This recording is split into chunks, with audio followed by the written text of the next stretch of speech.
Hello, this is the third part of Shed No Grace on Me by Neon Zangetsu. Link will be in the description. All authors' notes have been removed between chapters. Also, any explicit NSFW scene will be removed. This part will cover chapter 15 to 21. You can't be that naive, no! Wait, you are! Unbelievable. You've collected so many great runes. Did you think no one would notice? That there wouldn't be repercussions? You do not want this fight? Oh, I know I do. Tilda, a future scene. Dragons and destiny. They were staring. Naruto could feel it with very step as he led the party deeper into Leonia. More fool he for walking ahead of the bunch, he supposed. After last night, he didn't much blame them.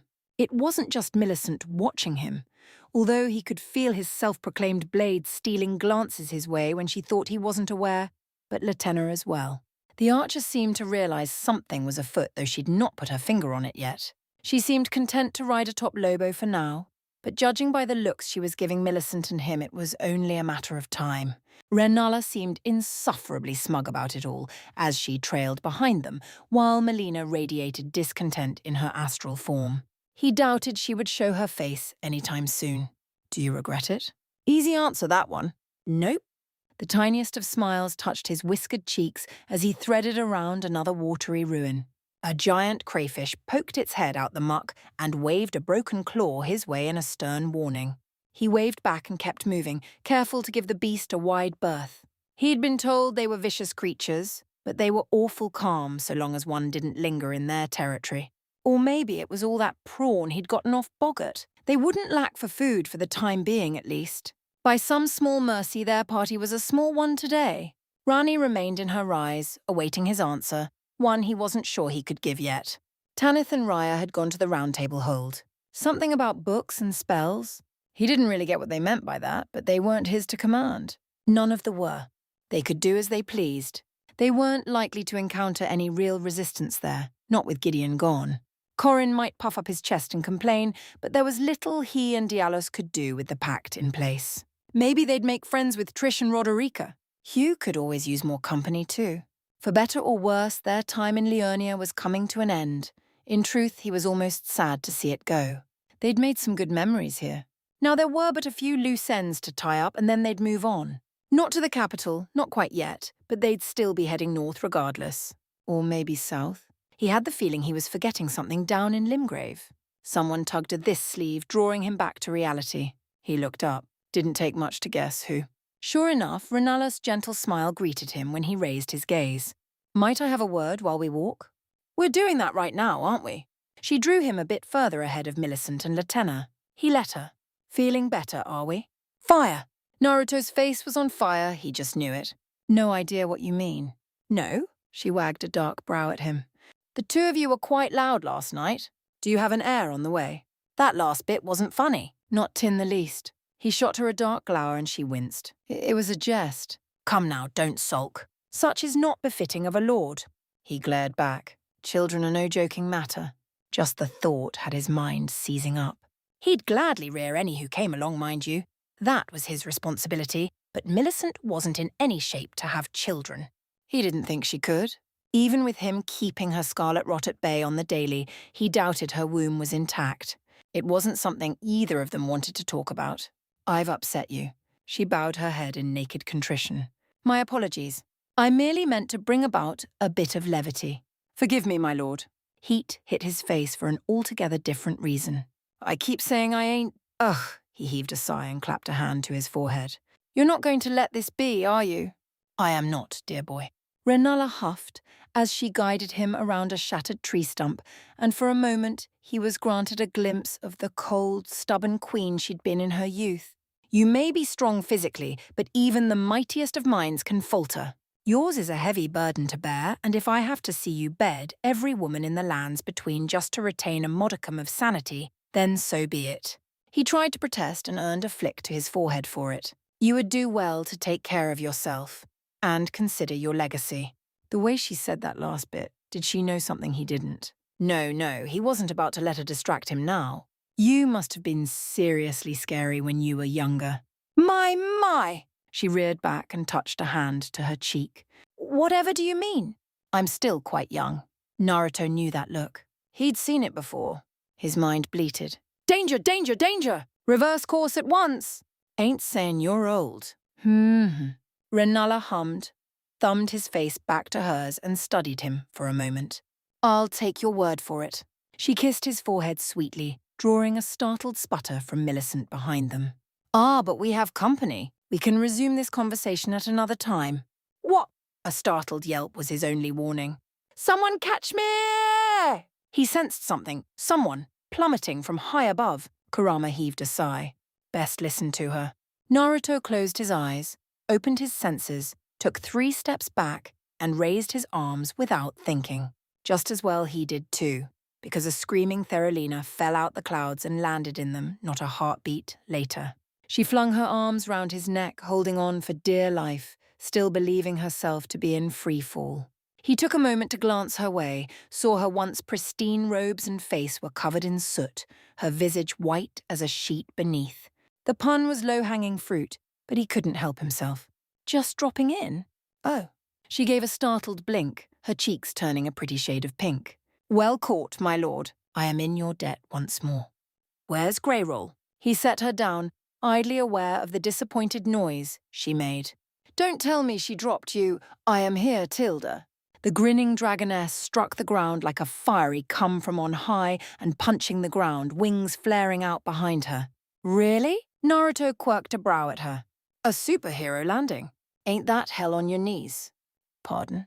She rose to her full towering height and tilted her head. I always land like this. What, pray tell, is a superhero? Millicent raised her good arm. I'd like to know as well. And I? Latenna fixed him with a baffled look. Renala thumbed her chin. I suppose it's a different version of a hero. Silence reigned supreme. Naruto palmed his face again, hiding a rueful smile behind his palm. That is a lot to unpack. I'll tell you later. Theralina stabbed a furious finger at Greyroll, sparing him further explanation. You dropped me. The Mother of Dragons shrugged one shoulder indifferently. You were heavy. Why you...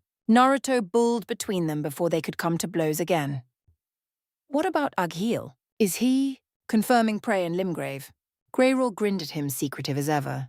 An annoying little bald man tried to fleece us only a few hours ago. He ran for the hills once he realized what we were. Would you like me to send for him? Bald man? No. Their party was large enough for now. Please don't. That's grand. She sashayed closer, tail swaying. Then she saw Renala. Curious. Greyroll gave her a sidelong look, tilted her head, walked around her now. It's not every day I meet someone so terribly tall. You seem familiar. She hummed at the last, thumbing her chin. How strange it is to find someone taller than me. I feel almost petite without using the full breadth of my power. Right, he'd seen her grow against Radahn, hadn't he? Wait, why isn't she getting angry? Dragons truly were impossible to understand sometimes. Maybe she'd slot quite nicely back into their little group. Greyroll tapped her foot, sniffed once, twice, thrice now. Slitted eyes narrowed, her gaze locked on Millicent like a heat-seeking jutsu, drawing a flinch from the shorter woman. 'Twould seem thou hast been most busy since I saw thee last. Naruto threw his own shrug back her. Yep, pretty much. So cruel you are to me, mate of mine. She growled a little under her breath, though her eyes never left Millicent's. Not for a moment. I made my claim first, yet this little minx snuck into your bed before me. I'm hurt. She wasn't. He could tell that much without even sensing her emotions, enough to know she was building up to something. He absently rubbed the mark on his neck. She saw it. The low growl that followed only confirmed his concern. I'm half tempted to take a blood payment for such a thing, but you wouldn't allow that now, would you? He lifted his chin in defiance. No, I wouldn't. Excellent. Her pleased purr suggested he'd walked right into her trap somewhere. Then I shall take recompense from you at a later date. Loudly. Vigorously. A curious choice of words. Okay. What do you want? Training? More food? Her grin doomed him. A few children would suffice? Naruto choked on his spit. Dragons say what now? Millicent went redder than her hair. Latenna's head dipped low. Goodness me. Renala's laughter cut through the tension sharper than any blade. What a forceful one this is. I take this is the Greyroll you spoke of? Indeed. Greyroll puffed out her chest, prideful dragon that she was. I am she. And who are? Oh. Her tail flicked once, wings curling against her back. Oh dear! She clearly hadn't been expecting Renala, but she recognized her ably enough. Strange. Why would she? Renala's smile was all teeth. Hello, little dragon. You've grown since I saw you last. Greyroll squeaked. Actually squeaked. Naruto took a tiny bit of pleasure in that, the way her eyes grew wide for a moment, the way in which she faltered, the way she stepped back, her mouth agape. She concealed it all too quickly, but he didn't fail to notice it. He sensed another story there. On she suppressed all too quickly. You came her for a reason, didn't you? Renala waved a hand, sparing her the indignity. Yes. Greyroll grasped at the change of subject like a lifeline. Quite so. Shall we go then? Naruto quirked a brow. Why, to fight my child, of course. That is why I sought you out. I've found her tilde. 0.0. Glintstone Dragon Smaragd was not happy to see them. She certainly didn't seem so. Not by the ruckus he was kicking up in the distance. Greyroll thumbed her chin. I do not understand. This one has ever been a good child. Why bite rocks like that? Why? Naruto flung up his arms. He's got crystals growing out his skull. If you think for 1 second he's sane with those in his head, the dragoness coughed heartily into a pale fist. She, actually. Eh? He rounded on her. Thought that thing was a boy, Greyroll grinned. So do most. Shall we then? Nothing ventured, nothing gained then. He cracked his knuckles and waded in. Millicent rushed after him, with Latenna and Theralina close behind. Distantly he heard Greyroll and Renala follow. They devoured the distance quickly. For a moment he almost dared to think it would be easy. Simple even. Maybe this dragon was just crazy, not insane? It was not to be. Smaragd saw them a moment later. She screamed. Blue fire flared in the air. Once more onto the breach. Chapter 16. Sometimes that's all we need, dear. A helping hand. A little nudge, a push, if you will. That is precisely what I've done. I gave him a nudge. It may matter little to you, but I will see that he is happy. No matter what form that happiness takes. Tilda Renala. A beautiful lie, Fia found herself somewhat conflicted. It wasn't her circumstances that left her feeling so. On the contrary, the deathbed companion was content with her place in the round table hold for the time being. It was here that she could best hide from the dogmatic fools of the Golden Order, lurking in plain sight. Corin and the ignorant fool D didn't suspect a thing. That oaf Diallo's even less so. Perhaps Sir Gideon had known the truth of her origins, but whatever dark, treacherous knowledge the all-knowing brute once knew was gone to the grave with him. And good riddance be to he. No, the problem lay in what Fia learned. For she had learned many things indeed. The lands between were changing. Not only had Gideon been sent to his grave, but another demigod had fallen. Rykard, Lord of Blasphemy, was no more. His great rune had been usurped, as had that of Renalis. She knew who held them, just as she knew who had sacked the Volcano Manor. All the great runes were being gathered, and soon, few would remain. She would need to journey below, and soon, if her quest was to bear fruit. But she dare not leave. Not yet. Not until he returned. Naruto. He was at the center of all this. She wished to see that pleasant, sunny boy once more before she enacted her scheme. It wasn't that she fancied him. Of course not, even if she did find him rather handsome in a boyish way. But in the same vein, Fia knew she could not bring herself to blindly trust in him as the others did. No, she had a purpose, a mission, a task, one she couldn't simply abandon on a whim, even should she want to. And she didn't. Much like poor Rogier, she had given too much to her great goal already. She was bound to this path. Wasn't she? What's the harm? A dark voice whispered to her. He's already proven himself a champion for many a lost cause. Why not ours? He certainly had, hadn't he? She allowed her mind to linger on what she'd learned. Her spies, those unfettered by death, of which there were many in the lands between, had seen much of him and his deeds. They had told her their tales. Naruto, the Tarnished, as many insisted upon calling him, was busy indeed. From the mighty to the wretched, he had done his level best to save or aid all he came across. The poor girl Millicent would be a rotten wreck without him, doomed to stagnation. A mighty warrior Jar now called him friend, all because he'd pried the big braggart from the earth. That little demi-human seamster BOC was even now knitting garments of great worth, and would yet more once the golden sewing needle was delivered by his master.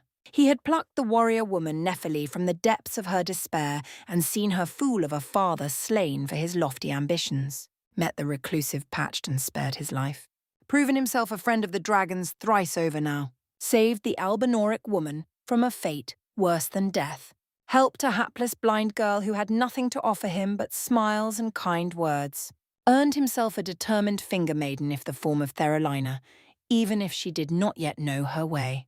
By chance or fate, he'd stumbled upon a melancholy fellow known as Thops and gave him the guidance he sought.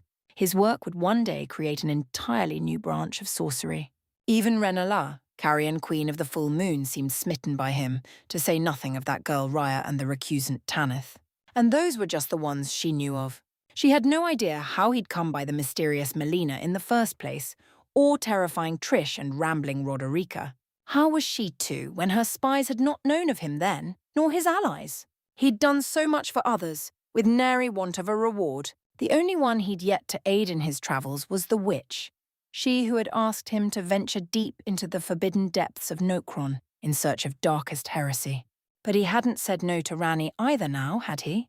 Might he yet be willing to help her then? Fear was no fool. She knew the tides were turning. This noble sunny tarnished held more great runes than any warrior before him. Even the once noble Vike long since lost to frenzy. He would become Elden Lord. Fear felt it in her bones, weak though they were. Yet it remained to be seen what kind of lord he would become. Aha! But she heard raised voices now. He must have returned whilst she was dwelling on her darker thoughts. She never doubted he would, not for a single moment. It was merely the matter of his timing that surprised her. He'd been gone for a terribly long time now, so much so that she'd lost track of time altogether. In truth, she didn't even realize Naruto had come back to the Round Table Hold until she heard his voice, or rather raised voices. Rising on soundless slippers, she paced her way to her closed door and laid one ear against it. Sure enough, muffled words emerged. "Don't see your lady friends with you." That was Diallos, to be sure. "Don't tell me they left you behind. Lanya?" "They're busy, Diallos." The brash blonde's voice boomed through the wooden frame, booming over the man's startled yelp. "And I found your squire just like you asked. See? She's safe and sound. Now stop lazing about and go help Corinne find Goldmask." "I'm tired of seeing you laze about." "But no buts.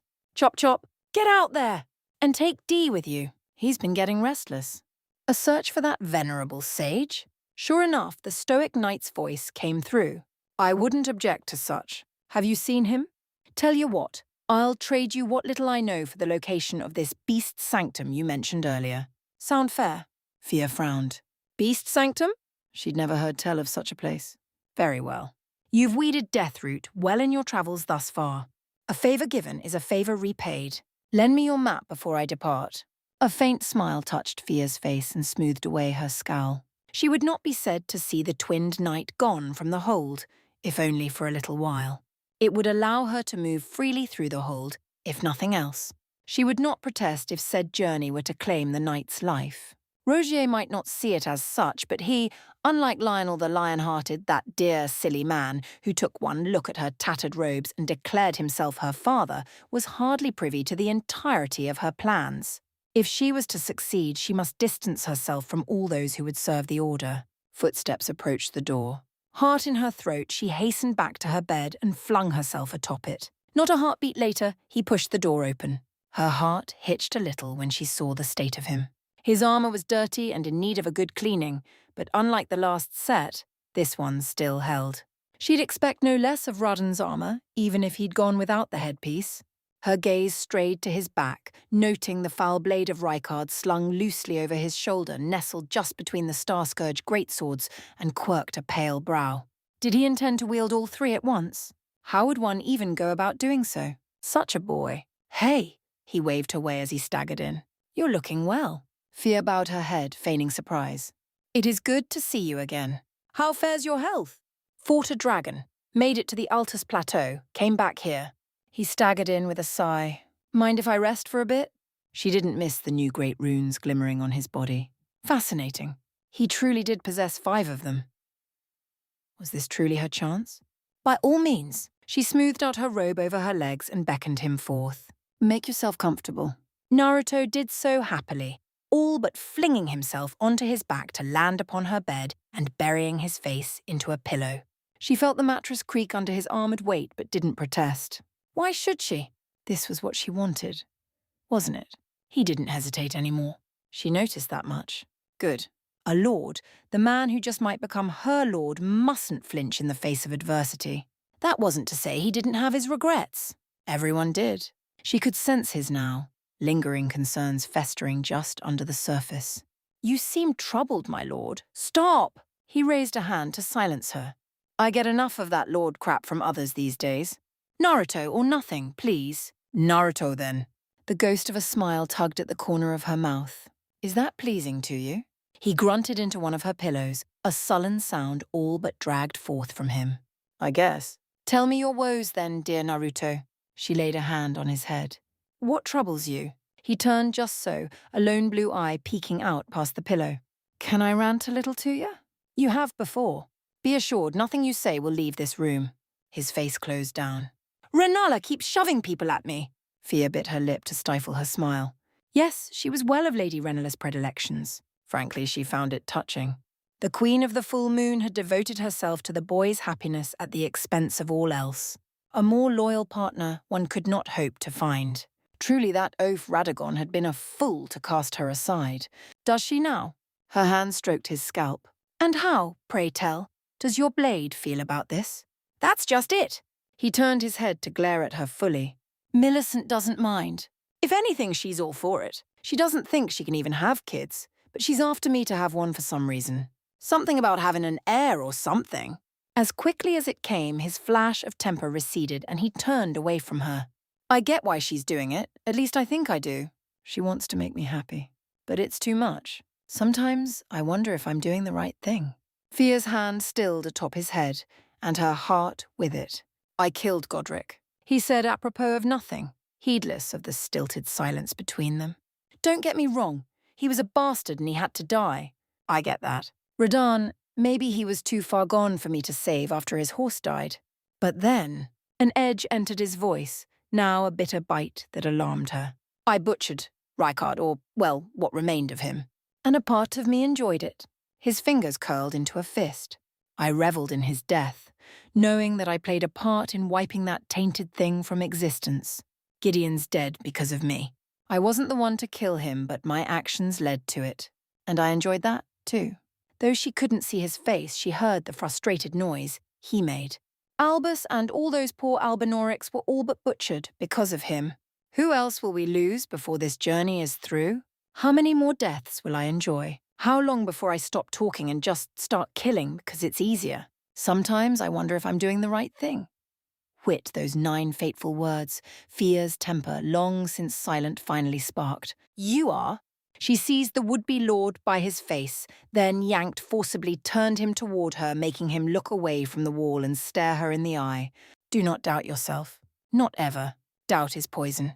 It will eat away at you, devouring you from within, until naught but a hollow shell remains. You mustn't let it in. You are on the right path. My path! She hissed at that tiny girlish part of herself that cried thus, until it fell silent. You give of yourself freely, helping any who need your aid, even those you shouldn't. Such kindness is a gift, one you must never abandon. She squeezed his cheeks when he made to protest. Do you understand? Well, yeah. He squinted up at her, not quite comprehending her sudden fit of temper. I like to help folks, you know. It's what I do. It was time. She took a gamble. Does your kindness extend to those outside the Golden Order?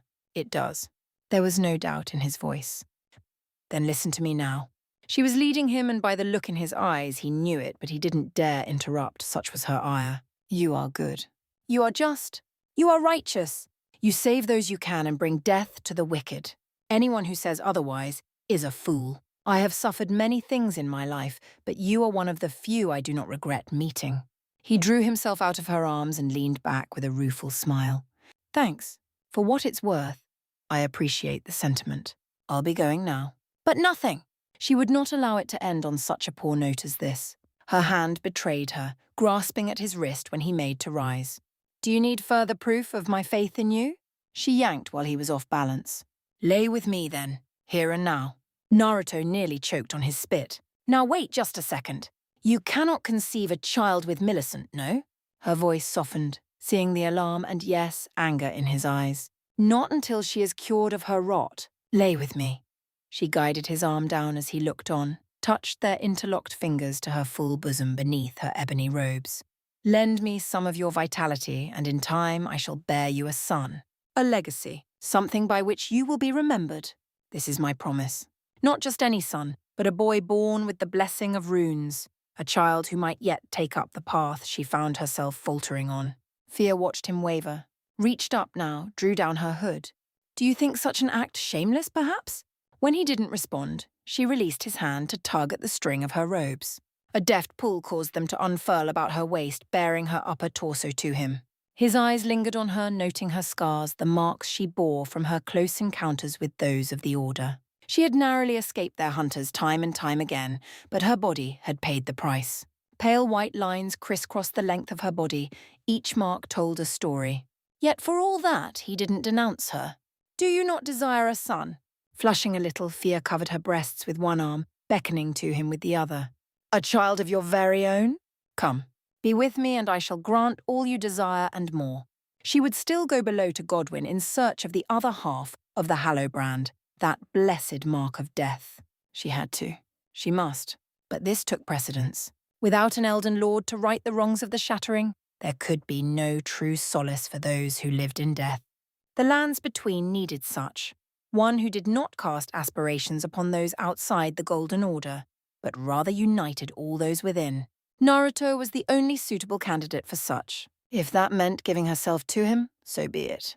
A lie, perhaps, but it was a beautiful lie, and hers alone, one none would know save her. This once, just this once, she would have... She pushed him down, crawling now into his lap, muffled his words with her lips time and again until he gave in. His hands tugged down the rest of her robe and settled on her waist. She began to move against him. Oh, that felt very nice indeed. 0.00. Atop his throne, Morgott creaked an eye open. Was he being ignored? Were they ignoring him? Nay, surely not. The Tarnished had to come this way sooner or later, didn't he? 0.00. Somewhere in her tomb, Selen sneezed harshly behind her mask. Strange. Whatever had brought that about? Surely it was nothing. 0.00. Patched grumbled darkly. Bloody bastard making me search here. Who put a prosthetic arm in a swamp? Madmen, that's who? Or 0.00. Naruto slipped out of Fear's chamber come morning. Despite Kurama's good-natured ribbing, he couldn't quite keep the smile from his face nor the spring in his step. His doubts were still there, but they simmered silently, buried beneath a wave of post-coital bliss. That had felt good. Really good, even. He didn't regret giving in for an instant. Being with her obliterated his stress, but more than that, a fog had been lifted from his mind. Likewise, the path ahead was now clear to him. Wasn't it? He'd done all he could in Liurnia. There were still loose ends to tie up in Limgrave and Caelid. After that, he couldn't put it off any longer. The way into Altus was open now. Millicent and the others were ranging ahead at his request, but maybe, just maybe it was time to see what the capital had in store. A shadow fell over him. His eyes widened. He looked up, smiled now. Oh, hey. Trish loomed large over him, her face carved from stone. She was holding something in her hand. A note of vellum? What's this? He squinted at the tree sentinel, or rather her note. Seluvis. Must kill. His brow furrowed. That big hat bastard working for Rani, right? Trish stabbed a finger at the word, her lips moving slowly yet soundlessly. Must kill. I get that, really I do. But I'd like to know why? A dark look flashed across her scarred face. She jabbed a hand into her belt. Came up with another parchment. Seemed someone was prepared. He took my tongue. He read out the words. I am like this because of him. Well, he'd never liked the scheming bastard. But this? And how pressing is this need? I said I would help Millie. Trish slammed a fist against the wall. All right. He held up his hands. We'll handle it. Just gotta make a little detour first. Trish stomped a foot. A blonde brow rose. You wanna come with me? She folded both arms across her armored chest and granted him a grim nod. All right? He found himself smiling despite it all. You've been cooped up in here a while, haven't you? Might I accompany you as well? Huh? Naruto craned his neck back toward the voice. He'd recognized Raya's words anywhere, but he didn't recognize the figure behind him. Kurama offered a low whistle in his head. Naruto didn't much blame him. Gone was Raya's telltale hunch, her hair unbound from the plaits and braids of before. Golden curls cascaded down her back, framing eyes of lively vivid green, a deep emerald to match her dress. His gaze travelled lower still, and his mind fizzled out entirely. For good reason. He'd thought she was little taller than before, but now he realized why. Just below her waist she'd abandoned her humanity. In place of those once crooked legs, her body now ended in a serpent's coiling tail, bearing striking scarlet scales and a white underbelly. Her upper body was coiled atop that very tail, which explained a great many things. Triss blinked. She blinked hard. Naruto found himself joining her. Well, this changed things. Raya had gone above and beyond her serpent blood to become what was the word? A lamia. Right, he'd read about those before. His brain finally caught up to his tongue. How? I'm sorry I was gone for so long, my champion. Raya spread her arms, standing straight and proud and tall as he'd never seen her do. It took some time to master my new shape, and I wanted to surprise you, to be of better use to you. Her face went pink under his stricken gaze. She gulped, rallied, and slithered closer to them.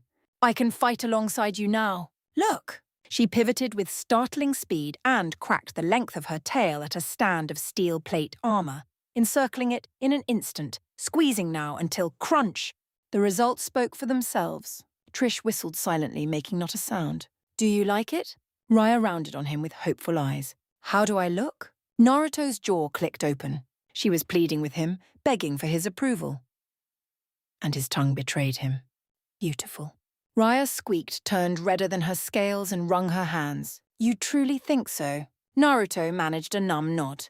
Her bright eyes widened further still. Foolishly, he remained where he was, rooted to the spot. Errors were made on his part. Her squeal was his only warning. I knew you would! Raya pounced a heartbeat later, moving with serpentine grace to enfold him in her embrace. In an instant, he found himself bound, squeezing between her arms and tail for all she was worth. It didn't hurt. Rather, she held him so tight, he found himself incapable of feeling pain. Or breathing, for that matter. Whoa. World was going black! Ouch! He rasped out a laugh. Lungs! Lungs! Let me breathe, tilde.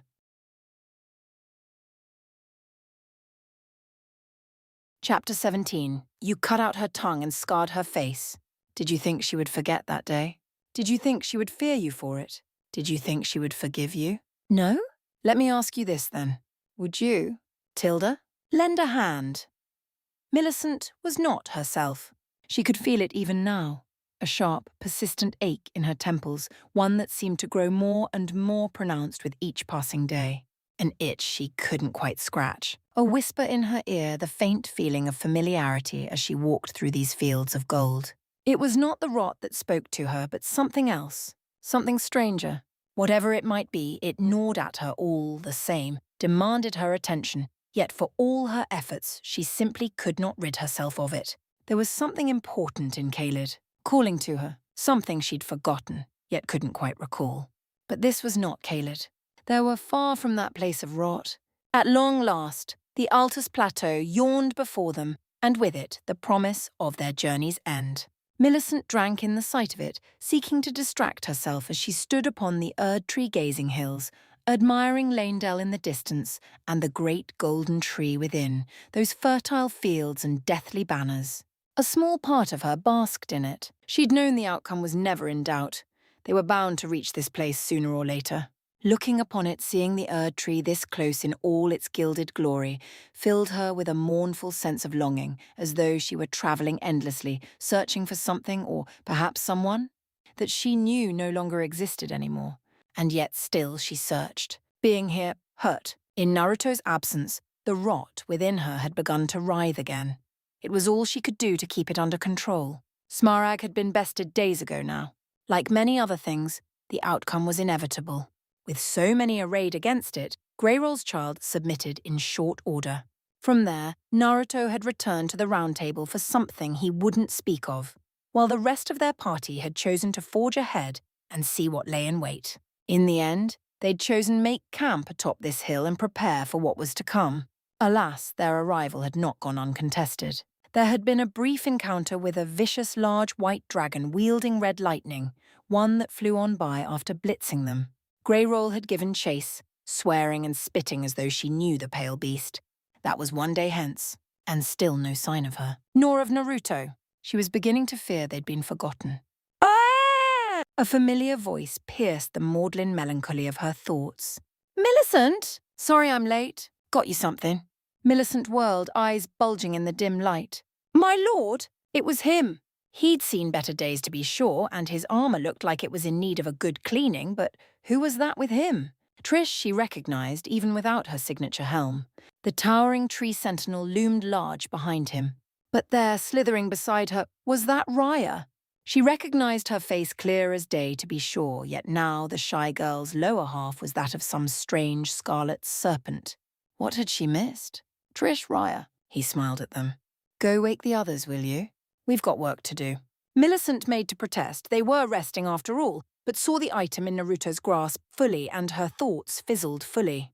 Is that an arm? Yep. Naruto hefted a golden prosthetic limb like some bloody trophy. You have no idea what Patches and I went through to get this. We had to turn an entire keep upside down. So much poison. Then Trish wanted to pick a fight with some thorny bastard, but hey. He offered the arm to her, grinning from ear to ear. I saw this and thought you could use a hand. Her eyes flitted up to meet his. That is a horrid pun, and I do not find it funny. No? He grinned at her. Then why are you smiling? She was. Blast. My dearest lord. His grin grew. Yes? Hush. When he opened his mouth to say something else, Millicent moved in and silenced him with her lips. Kissing was, as she'd learned on that wild night, a good way to get one over on her lord. He always clammed right up whenever she did it to him, and he certainly did now. Her good arm rose to loop round his back and hold him close, the better to press herself flush against him. Perhaps she was a little too rough, biting his lip now as she drew away, but, well, she had missed him so very badly. It was his own fault, really. Wow. This time his grin had a hint of a dumbstruck quality to it. If that's the welcoming I get, maybe I should leave more often. She gripped his waist and touched her forehead to his. I would not recommend it. I'm quite cross with you right now. Got a funny way of showing it. Her hand squeezed his ribs. What was that, my lord? Nothing. A rueful grin tugged at the corner of his mouth. Well, what do you say? Want to try the arm on? Something in her warmed at his words. I would like that very much, yes. Would you help me? He was more than happy to. First, they secured the harness to her stump, then with it, the prosthesis itself. It slotted in perfectly, almost as if were meant for her. From there, she lifted her shoulder and forced her new limb to mimic her movements. It responded to her thoughts, sure enough, and her will, rusty perhaps, but proud still. Naruto urged her on, gesturing to her sword. Not the shamsha she'd always carried with her now, but Moonveil, the blade she'd acquired in Caelid. Drawing it felt good, complete, as if she were meant to have this arm, and not the one of flesh that she kept losing. This one moved with her will, and while she couldn't feel it as she did her true-born limb, she knew she'd never have to fear its loss. The metal was blessed and consecrated, sanctified by the purest of materials, and made resistant to the rot. Doubtless the latter was Miquella's handiwork, or perhaps St. Trina, that silent saviour whom many had met yet none knew. They were, the both of them, a mystery. Some said they were a boy, others a girl. Still more whispered Miquella and Saint Trina the same. Perhaps they were. Miquella always was a mystery, even to me. The thought startled her. Miquella! What did she know of Miquella? Nothing. So why had she thought that just now? A tremor ran through her shoulders. No, not again.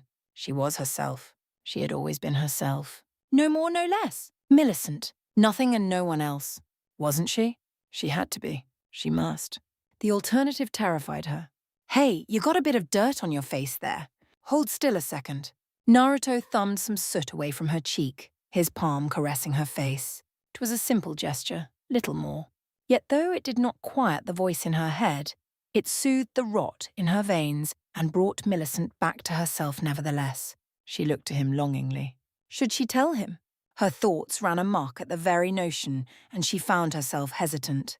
Would he think less of her, If he knew she was going mad, would he send her away? Or perhaps he cupped her cheek. You all right? Millicent dithered. You have a new arm. How lovely. What's all this now? Oh my! A sudden ruckus in the background interrupted her. Evidently Trish and Raya had finally succeeded in rousing the others. Renala reached them first. Theralina and Latenna weren't far behind, nor was the latter's companion. Blech. Naruto toppled backward as Latenna's wolf all but pounced on him, physically driving them apart in its haste to get at him. Lobo, no! No licking! He tried getting a hand up to shield his face, but the happy mutt refused to oblige him. Yes, I know you're happy to see me again, but hey! I told you to stop! Latenna's mount would have none of it. Naruto sputtered. Enough! Sit! Remarkably, the wolf obeyed. Great. Naruto leaned back, waving his hands heartily. Now I'm covered in drool. Latenna hid a laugh behind her hand. No, you look wonderful. He scowled her way. You're mocking me, aren't you? Her smile never wavered. Not at all, my lord. Children, the lot of you. Renala tutted and levered her staff at him. A rush of water shot forth to house him down. And if he sputtered all the more, well, no one complained. Theralina stepped forth with a bemused smile, a dry cloth to towel off his face and armor ache. Millicent found herself bridling at the girl's impetuousness and moving to do the same until Renala snagged her by the elbow. A word, child.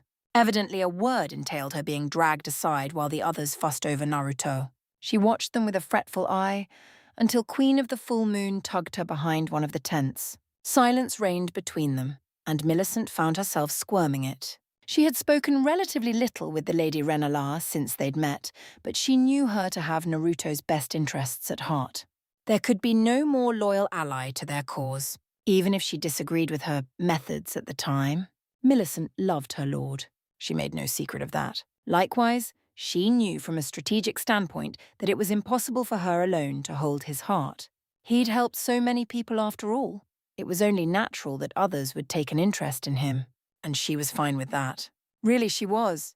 But her heart still pined for his attention all the same. She was his blade. It was her duty to protect him from all things, even himself. She'd thought she had made peace with it, the idea that she would never bear his child, that she would forever watch others claim that glory. And yet... Renala looked at her for a long moment, as though sensing her innermost thoughts. You are becoming her. Her? Millicent shook her head. I am me. No one else. No? The older woman took her by the chin. I see the signs, even if you do not. You are a piece of her. You and your sister's a lick. Take care going forward, lest you lost yourself completely.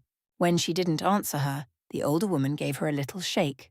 I wonder who you will be by the end. Will you still be Millicent? Or will you be Millennia? Her blood ran cold even as the words rang with truth. What would you have me do? The mothering look Renala gave her was almost painful. Whatever you can. Fight. Cling to your sense of self. This is a battle you must endure. Easy for her to say. She wasn't the one being. All right then. Naruto's voice rang out, a hot knife cutting through the pall of her melancholy once more. We've got a bit of backtracking to do. Anybody seen Grey Roll? Millicent shook her head and hastened after the lot of them. She was still herself. Of that much, she was certain. But for how much longer? 0.0, 0.0. Trish was restless. Naruto could see it in her eyes, hear it in the frantic beating of her heart, feel it in her uncertain footsteps as she followed him deeper and deeper into Liurnia. It was rare enough for her not to use her warhorse, rarer still for her to keep this close to him. More than that, she was twitchy, like a child fearing a blow at any given moment. If that didn't speak ill of Saluvis and his deeds, he didn't know what could. You all right? She flicked him a gimlet stare. Fair enough. He relented with a sigh. We'll be there soon. The silent sentinel grunted. Poor girl. When this was over, he was fixing that tongue of hers, whether she liked it or not. He knew not all were in agreement with their current goals. There had been some pushback on Theralina's part when he explained their retreat. She'd wanted to push ahead, to see the Erd Tree and finish their journey. Even now, the Finger Maiden kept casting rueful glances toward the distant oak. Likewise, Latenna hadn't much liked the idea of returning to the lakes at that. Her people had been slaughtered here, leaving only the maddened dregs of the second-generation Albinorics behind. Even poor Raya had confused some confusion as to their current goal. Renala and Millicent alone had held their tongues. Honestly, all this arguing made him miss. "Do you hear that?" An ear twitched. He did hear something. A distant rushing noise like an oncoming blast of wind, close now, closer, closest. "There you are, Tilda!" Greyroll winged down from the heavens with sound and aplomb, all but crashing into him at speed. He barely had time to register her presence before she swept him up with a merry laugh and held him close, all but crushing him within her embrace. In her glee, she spoke all too quickly, far too quickly for him to comprehend, words a happy babble as she nuzzled her cheek against his. She inhaled deeply, paused. Her euphoric smile lasted all of an instant longer, then became a scowl as she tested the air again. Whatever scent she caught turned her eyes to amber slits and, "Why must everyone bed you before me?" Hardly the response Naruto expected upon his return to Liurnia, but there it was. His tongue failed him for a moment. "Huh? Do no think to fool me." She set him down and jabbed a scaled finger against his chest. "I can smell the deathbed companion on your clear as day. I will have answers." "When did she seduce thee?" Renala clapped her hands and made a pleased noise. "Oh my. Why didn't you tell me?" Naruto tried to retort something to that effect. Instead, he barked a startled laugh of his own as Greyroll got a hold of his arms, hoisted him up again. "Hey, that tickles." Moi Tilda.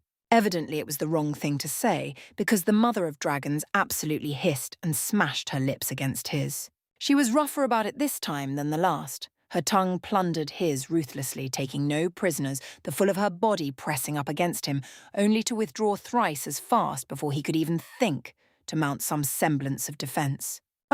Oh dear. He'd almost forgotten how good of a kisser she was. "There."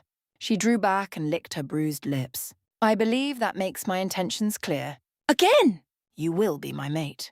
This is a battle not even the greater will can save you from. Certainly not some sneaky wench who never leaves her chambers." Raya coughed into a fist. "I would have you put him down, my lady." Greyroll most assuredly did not, but she did lean past him to get a better look at the Lamia girl. "And what do we have here?" She eyed her crossly. "You look most familiar, yet you did not possess such a form the last time we met." "I have embraced my heritage and found my place." Raya smiled toothily in return, flashing her fangs. Oh, she had those now. Barely visible, but notable all the same. Somehow the sight of them only made her smile all the more endearing. "Now would you kindly put him down?" "Oh, Tilda." Greyroll loomed large over her with intent. "Have you now?" "I have." Raya lifted her chin to meet the dragon's dry stare. "He is my champion." Naruto found himself blinking. He was? He really hadn't done all that much for her. He'd just been kind. Was that really all it took to win her favor? Still, those were fighting words if he ever heard them. "I'm afraid you're a bit late to the party on that front." Latenna, bless her simple soul, didn't let it come to that. He has helped each of us in equal measure. Isn't that right, Millicent? Huh? The redhead looked up, still fiddling with her new arm. "I'm sorry, did you say something?" "Never mind her. Do you see now?" Latenna preened. "She knows her position is secure. She doesn't feel threatened at all. The two of you would be wise to take notice." "Fair enough." Greyroll let him go with a huff. "What do you intend to do now?" Naruto reluctantly brought her up to speed. "You wish to deal with the treacherous sorcerer?" Greyroll's grin told him he'd walked right into another trap. "Very well. I have a wayward daughter to reclaim near the Lady Rani's tower in any case. Adula has been hiding from me, the naughty girl." "I must protest." All eyes turned toward the lone dissenter. Theralina, silent until this very moment, timidly lowered her hand. "Sir Saluvis is a good and decent man," she quailed under their gaze, but refused to hold her tongue any longer. "He helped me when I was at my lowest point. It was his guidance that steered me to Caelid. Were it not for him, we never would have met. I cannot bring myself to believe the charges you levy against him." And yet, he drugged Triss and carved out her tongue. Renala's voice was pure steel. "How do you explain that happenstance, child?" The finger maiden wilted. "I cannot deny the cruelty of such an act, but perhaps there is more than meets the eye." Triss went for her halberd. "Oi, oi!" Naruto wrestled her arm down before she could shed blood. "None of that. She's not calling you a liar." "My lord, please think this through." Theralina tried to rally, and so sought a different avenue of attack. A large party would surely be noticed.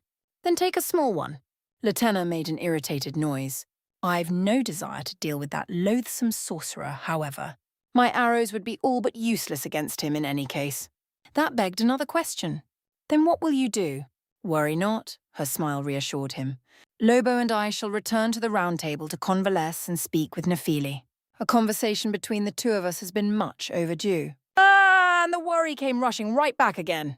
Those two were up to something that promised to be a headache in the future, but her intentions didn't seem malicious. Surely she wasn't going to— No, best not think about that right now.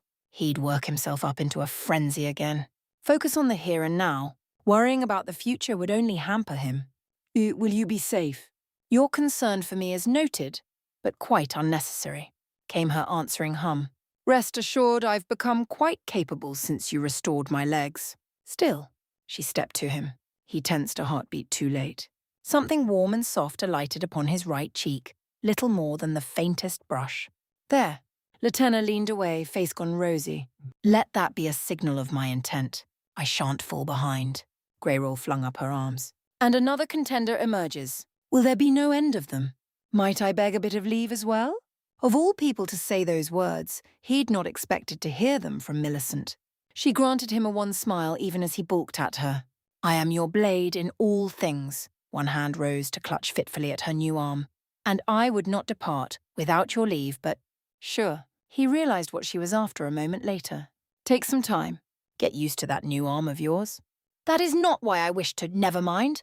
She bit down on the last word. By your leave, then. There was something in her eyes just then, a hind of sadness, of sorrow. But why? Latenna nudged her with an elbow. Shall we? The pair exchanged a glance and nodded. Then, as one, they knelt before the shard of grace. Before their very eyes, world rippled and they vanished, returning to the safety and succor of the hold.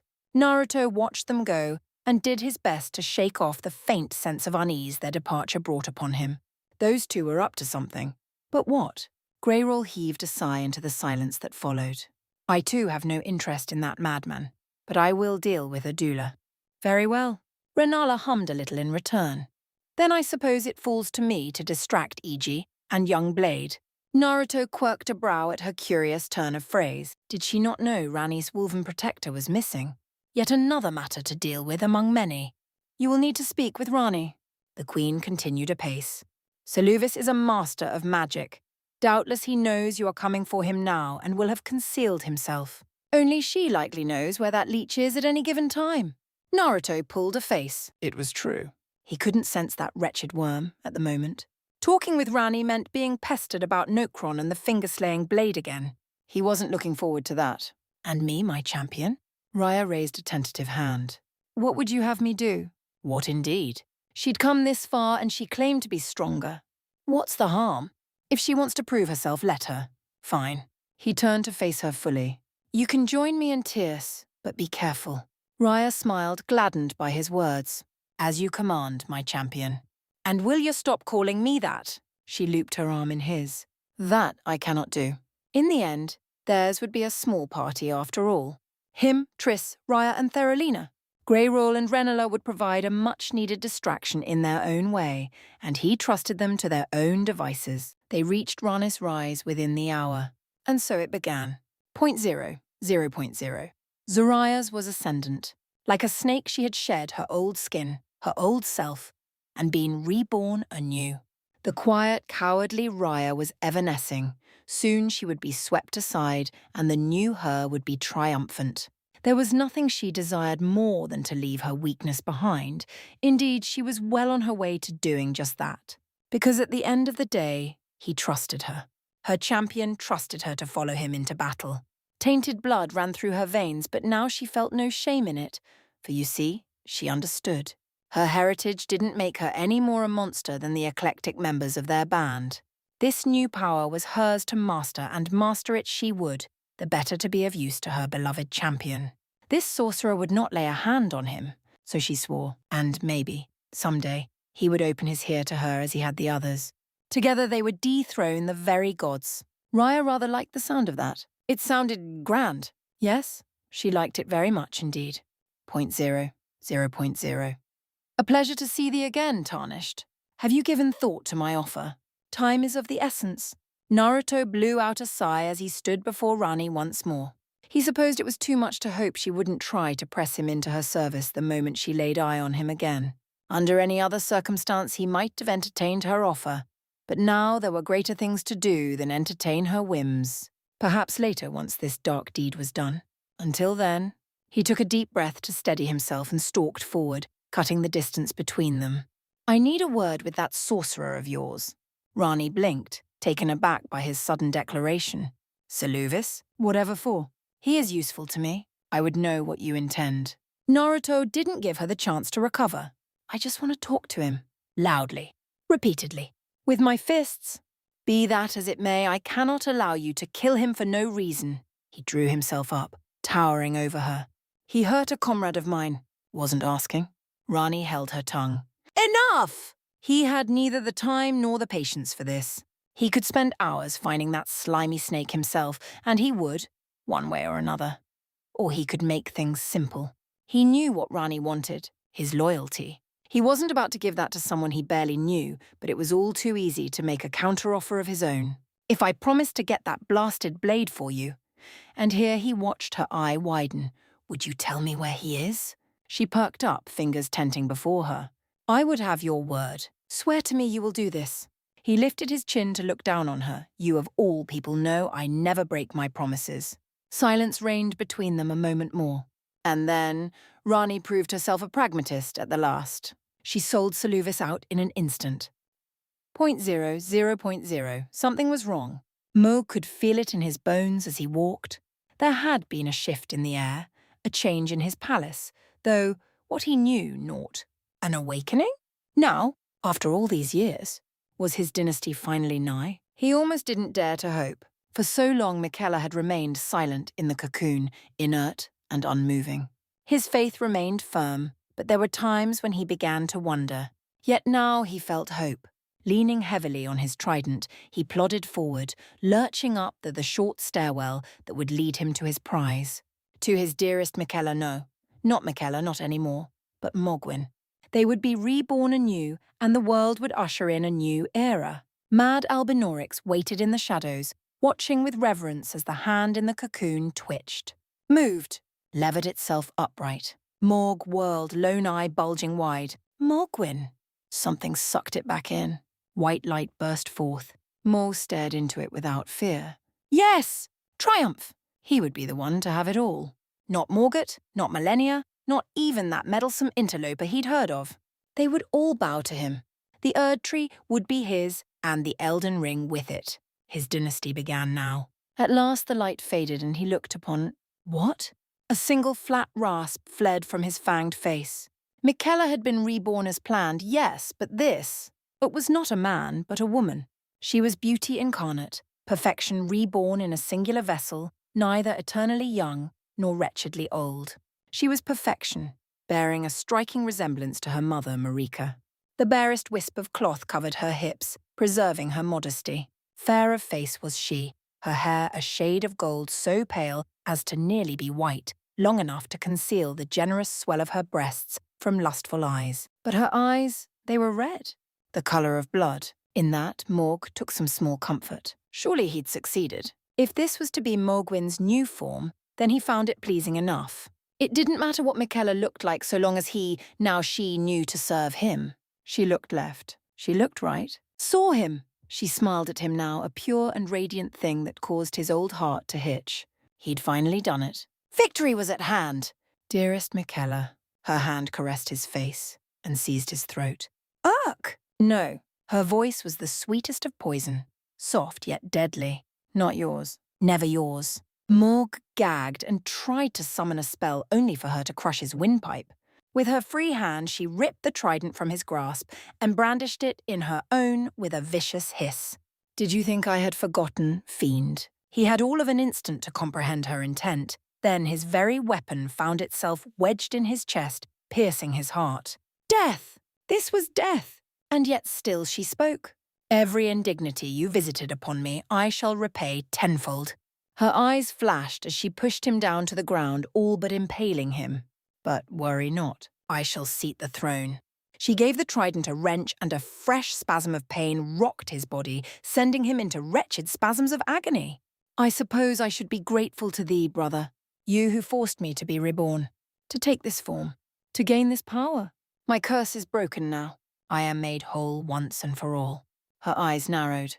Allow me to thank you. Her hand tightened on Morg's throat, and his world dissolved into a red slurry of pain. Chapter 18. You've changed things. There's no going back. Tilda? Cut the cord. Seluvis wasn't hard to find. Or rather, the man's workshop wasn't. Thanks to Rani's tip, they found that with ease. A secret stairwell cleverly concealed in some abandoned ruins just outside her rise, the illusion therein was dealt with easily enough, and down they went. Then came the descent into darkness, a winding, twisting, root-filled tunnel leading to very bowels of the earth. Their journey was made in silence. None dared to speak for fear of what they might find within. No noise was made but for the faint shuffle of their feet alongside Raya's tail against the mouldering stone steps. Even that sound seemed hushed somehow, stilted in the silence. The air grew progressively colder as they delved deeper. Naruto felt his teeth begin to chatter, breath emerging as thin plume of steam. He tried to brace himself. Really, he did. Whatever was down here, it could be nothing good. Anything hidden this deep in the dark, well, they were about to find out now, weren't they? Trish walked ahead of their little quartet, shield at the ready, prepared to fling herself into harm's way should anyone challenge them. As such, she reached the hidden chamber first. Whatever horror lay within caused her to go still as stone, so much so that Naruto had to physically push the towering sentinel those last few fateful steps forward, just to clear the entrance for them.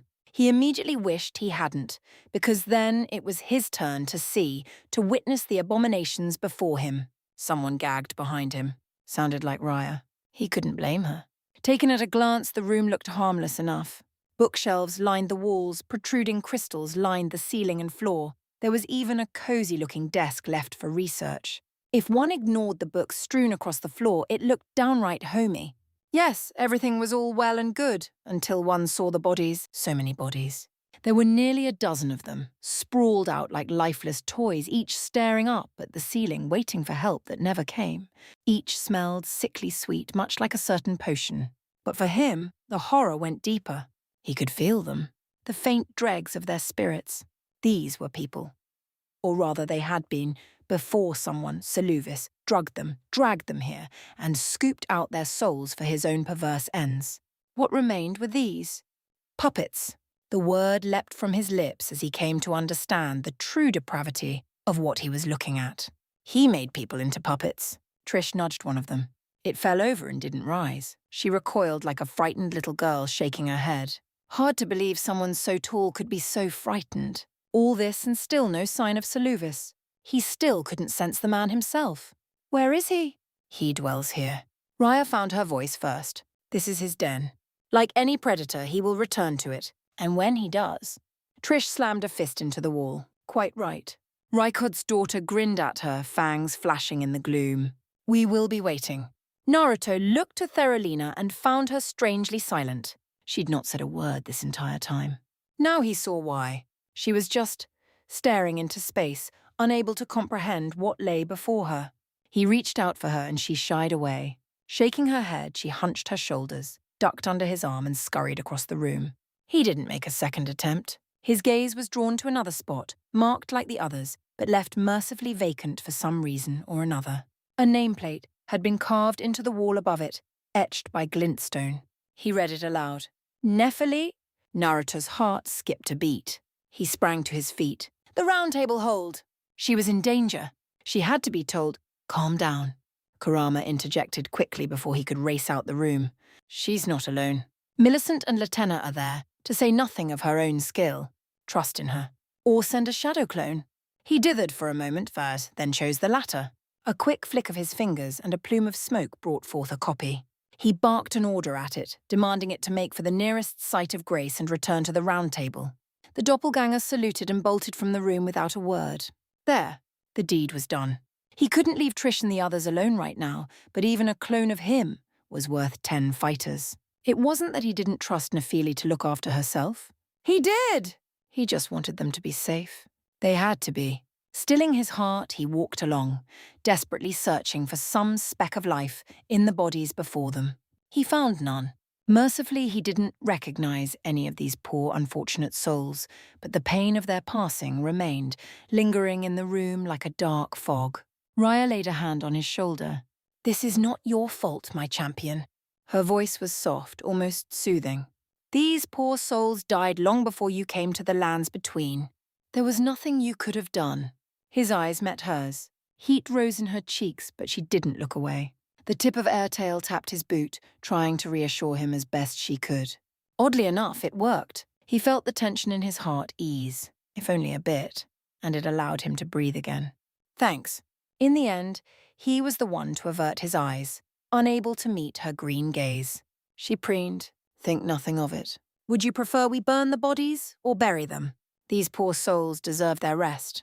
In his peripherals, Theralina stumbled numbly toward a darkened corner, eyes glassy, expression curiously vacant. She saw a tarp and tugged at it. Another body was revealed, one that resembled her own. "She looks like me." Trembling fingers touched the facsimile's face.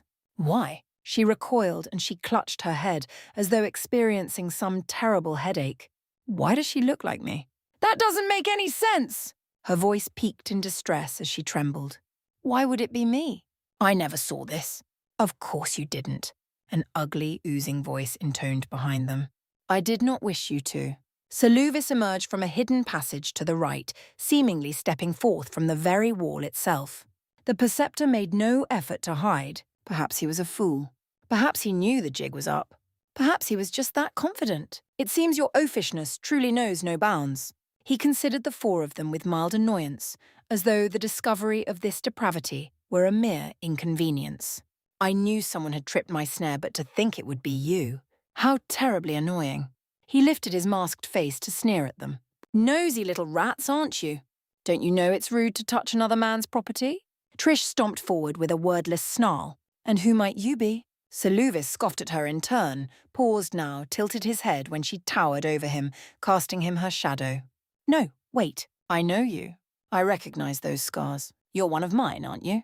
He pivoted, leaned around her, considered her unmasked face as one might a cracked jewel, tutted in approval. "I'd recognize my handiwork anywhere." A lilting sneer leaked into his voice as he tutted further. "Another failed experiment. A pity you maimed yourself in your escape after I took out your tongue. You would have made a lovely doll." "Don't." Naruto barked a warning. Too little, too late. The tree sentinel lunged for Saluvis, grasping at his throat, only for her hands to meet empty air. He vanished into a swarm of blue light, reappearing at the opposite end of the room, and raised his staff in a swathe of vicious glints. One. Caught unprepared, Trish hurtled back into Raya, sending them both sprawling. Fine and well. He shrugged one shoulder half-heartedly, uncaring of their pain or their plight. "You know my secret. But what will you do now?" "You cannot kill me. You dare not." His voice oozed smugness. "Lady Rani has need of my services. To harm me will incur her wrath." Naruto smiled. Was that the reason for his arrogance? Saluvis didn't know then. How could he? Their bargain had been struck less than an hour ago. Rani hadn't seen fit to inform him, which meant this wasn't a double cross. There would be no reinforcements, no backup, no aid rendered or given. She had well and truly given him up, all for the sake of advancing her own goals. What a scary woman. He stepped forward, still smiling. "About that," Saluvis rounded on him, twitching behind his mask. "Pardon." He circled to the left of him as Trish and Raya dragged themselves upright. "She sold you out, pal." "Nonsense." The indignant little man puffed himself up, trying to look bigger in the face of this sudden revelation. "You lie." Oh, how he relished moments like these. He'd always gotten a kick out of knocking arrogant oafs down a peg or three. Saluvis deserved to fall off the whole damn ladder and break his back, neck, and every dun on the way down besides. This was a long time coming. Nope. He smacked his lips, producing an audible echoing pop that left his foe flinching. "All I had to do was promise to find this Nocron place and bring her a blade. The moment I did that, she gave you up." He tapped a finger to his chin, mimicking her voice for good measure. "I believe she said, 'Do what you will with him.'" "I care not a jot." Saluvis absolutely twitched. "That witch!" Theralina found her voice at last. Master Saluvis, please explain yourself. What is the meaning of this madness? What does it look like, you fool of a girl? He rounded on her, spittle flying from his lips. Have you no brains in that head of yours? You would have made a fine puppet too. Theralina recoiled, darting behind Naruto. Fiend! And who are you to judge me? The lunatic spat back. You do not understand the brilliance of my work. None of you can.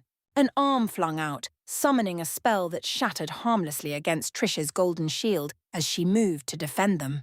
I have created life from death. None have done so hence. Saluvis knew no shame. Maybe he was simply past it now. Now that his perversions were discovered and his patron had abandoned him, he clearly felt no need to dance around the issue. This was meant to happen, Naruto realized. This wouldn't end without blood being spilled, his or theirs. Give up, he warned. This is your only warning. His words fell on deaf ears. Fools, the lot of you! Rani's former sorcerer was truly raging now, blind to all else. How did you think I would come here without protection? This is my life as work! I shall not go quietly. Saluvis barked an eldritch word and every single puppet sprang to life around them, conjuring spectral weapons in their hands. Raya whirled into action like her namesake, caught one in her coils and crushed them on the spot. Trish flattened a second with her shield, while Theralina shrieked a spell that drowned a third, the one wearing her face under a torrent of golden stars. The rest went deemed Naruto a better target and descended upon him droves. He closed his eyes, hardened his heart to it all, and waded in. To call what followed a fight would have been generous. A Rasengan howled, followed by a Rasen Shuriken. Those who didn't on the spot were left crippled wrecks upon the floor. The rest fell to his fists. Trish ignored them all. She only had eyes for Saluvis. Like him, she waded through the puppets, trusting in her heavy armor and shield to protect her from the worst of their blows. In an instant, she crossed the room, found her target, and slammed her halberd down. The spindly little man dodged back, skittering like a spider, unable to evade the worst of the blow. Blood splashed through the air. His mask and hat went flying. Revealed was a man with short-cropped hair and a thinning goatee. He looked every bit as greasy as they'd thought him to be. I will not die. He clutched at his ruined visage, holding his face together with one hand and frantically conjuring a spell with the other. I cannot! You fool! Trish braced herself and took the full force of his glintstone comet head-on. It pierced her shield, shattered her armor, and burst out her back in a shower of blue light. She either didn't feel it or simply didn't care anymore. She would have her revenge. She barreled on into Saluvis with a wordless howl and struck true. He squealed like a pig as she skewered him in the gut, followed through, nailed him to the wall now with her weapon. Blood spattered the floor and still she pushed on, impaling him completely, denying him any chance of escape. He struggled for a moment, grasping at the golden weapon to no avail. His eyes widened. A bloody grin stretched across his twisted facade. So that's what it feels like. We die together then, Trish hissed. Trembling hands reached down, grabbed the sorcerer's head, twisted hard until crack! Naruto looked away. Saluvis went limp. His grinning skull struck the floor, bounced once, and tumbled into a corner. No one paid him any heed. With his death, the remaining puppets collapsed, their strings severed, their cords cut. Trish fell to her knees in their wake, wearing an euphoric smile. She knelt there for a long moment, touched a hand to her bloody armor and the gaping hole therein. Looked to him. Her lips parted slowly as they had before. No sound emerged, but he could read them well enough. I'm sorry. She pitched over with a smile. Oi, oi, oi! Naruto vaulted a corpse and dove at her, catching her in his arms before she could fall to the floor. Her head fell into his lap and he cradled it gently. You stubborn girl, you're gonna let me heal you now? No, I'm tired. Trush shook her head slowly, lips moving weakly. Let me die. His temper, already strained by today's encounter, snapped. Golden hands descended on her. Tough! Let there be light.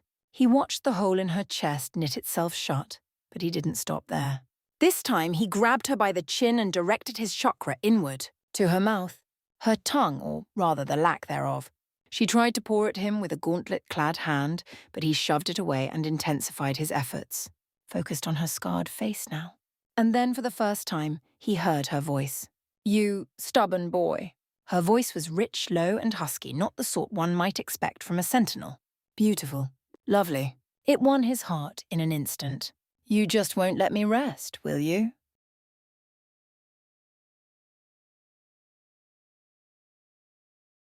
Chapter 19.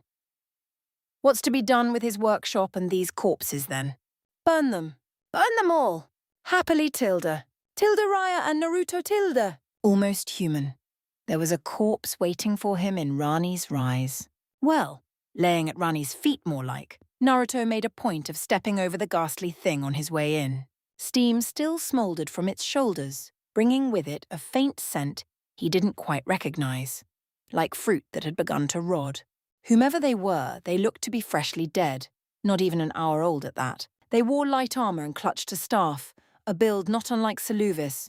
He couldn't tell much more beyond that. Their body was still smoking from their ignominious end. Poor bugger should have known better. You didn't mess with Rani. He and Renala were the exception in that regard, in part because they could handle her spells. This one clearly could not, judging by their wretched body. Anyone we know? He nudged them with a boot. A faithless knave, nothing more. Rani hissed out an icy breath from her seat as she crushed a stranger amber draft in one of her many hands. The fool thought to make a mindless puppet of me, like their master before them. She finally seemed to notice him then, both his stern face and the blood on his cheek. I assume Saluvis has been slain. Trish killed him. He rolled one shoulder, skirting the corpse to approach her. Raya's burning the place to the ground. Theralina's helping. Yes, I can see the fire from here. A wry smile tugged at the corner of her mouth. 'Twould seem they are enjoying themselves. I will gladly reward them. Did not think to bring them to me? His own smile was more than a little chagrined. Trish is exhausted. Raya's having too much fun being a pyromaniac, and the Theralina is a little unhinged at the moment. Fair. The witch granted him a grim nod. 'Twas a most trying experience, I'm sure. She tilted her head a little as he looked on. However, he thought himself prepared for whatever she might say, but he was not. I shall warn you now. If you wish to woo me, you will find it most difficult. Heat speared up the back of his neck. Woo! Where in blue blazes did that come from? That is why you have taken so many consorts, no? 4 hands steepled in her lap. The better to further thine own line? Lay with me. Fear's words stabbed through his head, burning his cheeks red. And I shall bear you a son. Aha! Rani stabbed a blue finger at him. The silence is your answer. You do not deny it. That's neither here nor there. He tugged at his collar and looked away, refusing to make eye contact. I'm just keeping my promises. Same goes for you, you know. Her head tilted back. You do not find me attractive? You are a literal doll, Rani. And what of it? Now she seemed almost offended. Such a contrarian, this one. I shall have thee know I was a great beauty before the shattering, exceeded only by mine mother and Marika herself. Even Millennia was naught compared to me. Still a doll. I shall not always be this way. Perhaps you will change your mind when I take my proper form. Whatever you say. A thought occurred to him then. And the heck is Millennia? Her smile turned coy. I expect you shall find out soon enough. Riddles upon riddles with this one. He couldn't fathom her intentions. Guess we're headed to Nokron then. We? Rani pulled a face in as much as she could make one with her doll body. I cannot go with you. Eh? He squinted her way. Of course you can. I cannot for 2 reasons. She glowered at him with her good eye and held up 2 digits. The first being that this body of mine is limited in movement as much as strength. I have already expended a great deal of the latter to put down the tarnished you see before you. Now I must rest and recover. Someone was making excuses. And what's the second reason? She almost seemed to squirm in her chair. It made her seem more human, somehow. I do not entirely trust thee yet. He quirked a brow. After all I've done? Indeed, and all you might yet do. The little witch huffed. You have defeated a great many shard-bearers already, my own kin among them. If anyone shall become Elden Lord, it will be thee. Thou canst not blame me for being wary, not when you might upset my plans. She flicked an errant glance to the cold, tarnished corpse still mouldering at her feet. It was finally beginning to dissolve. I have been betrayed twice, and I shan't suffer a third. No. Her hair swayed as she shook her head. I shall remain here and search for Blade in thy absence. There wasn't something she wasn't telling him. He knew it, but he couldn't be asked to ask. If that's all, Guess I'll be going. Hold! Rani cried out at his back, eliciting an annoyed noise from him. I never said I wouldn't guide thee from afar. Come here and hold out your hands. He did, and she pressed an odd item into them, a tiny thing swaddled in white cloth fitting perfectly into his palms. It was slightly cold to the touch. He peeled back the cloth in question and found himself frowning down at what appeared to be a perfect miniature replica of Rani sprawled in his hands. She was in every way intricately carved, right down to the last detail. And then she sat up in Naruto's hands, climbed to her feet, and looked about herself. It seems all is in order. He nearly dropped the damn thing outright.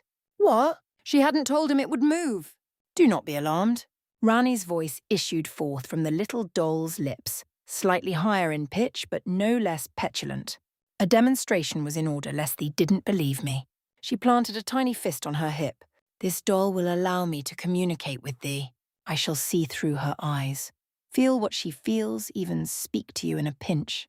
This is not a gift given lightly. Lose her me, and I shall be most cross with thee. Her piece said. The doll went limp in his hands, leaving him to look upon the original once more. Gingerly, he stored the former in his pouch. A last warning.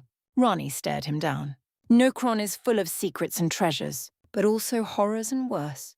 All are well guarded. It would suggest you travel lightly and alone. A blonde brow rose, asking a lot of me there. I am simply being cautious. Many would not approve of this journey. Mine mother chief among them. Ah, now he knew what she meant. Don't want to get spanked again? The silence was his answer. Naruto refused to let it end like that. Say, if you can feel whatever this doll does, then I wonder. He fished the doll out and poked its cheek. Me! Renala's daughter squeaked and covered her stomach with all four arms. Huh, it was a surprisingly girlish sound. Why didst thou do that? Oh, this is kinda cute. Another poke elicited a second yelp from her. See, when you let your walls down, you're almost human. Rani could not blush. Not as she was now, but she sputtered all the same.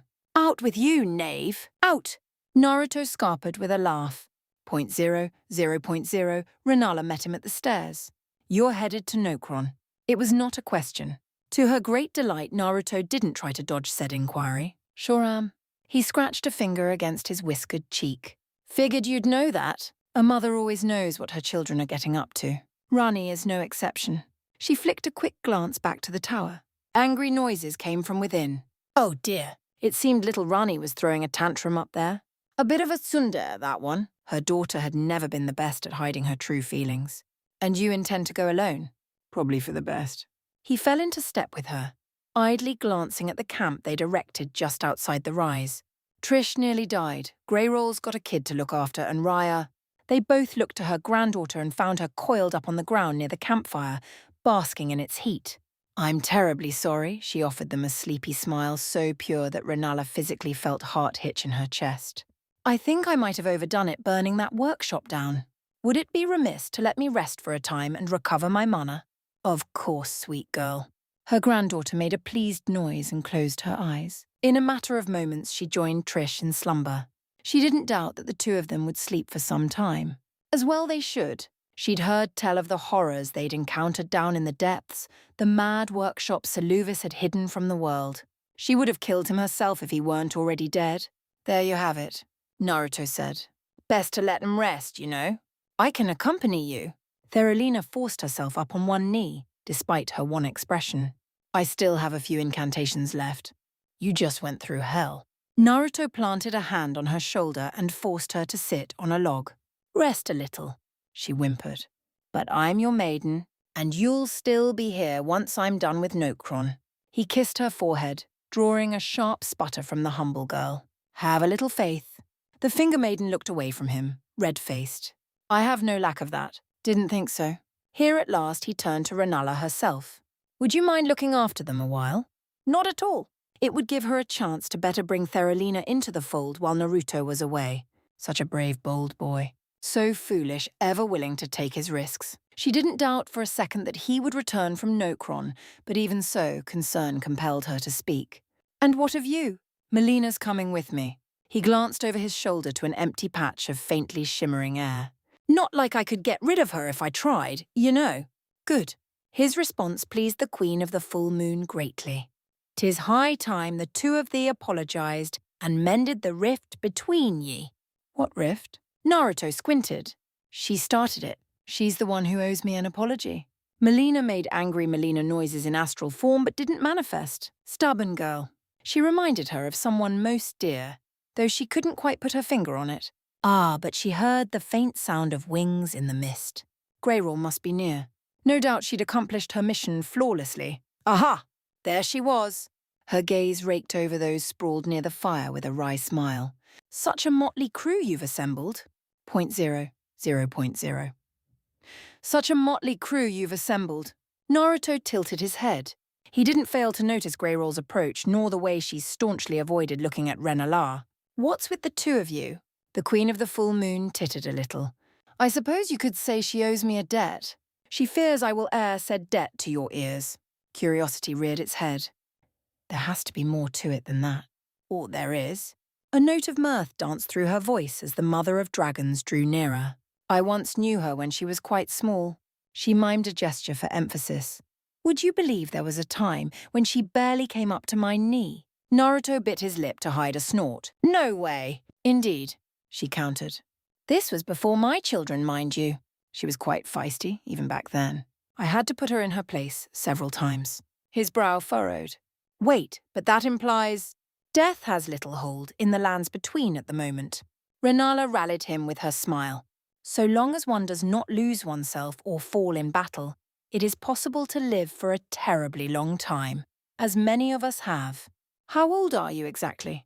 Renala's smile never wavered. How old do you think I am? Danger, danger, danger! Nope, not going there.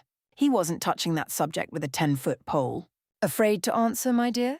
Very much so. Greyroll saved him with her approach, bless her simple soul. True to her nature, she stomped right up to him first, paying little heed to anyone else. He'd expected that, prepared for it even. He wasn't prepared for her to thrust her face against his and sniff him, least of all the savage smooch that followed.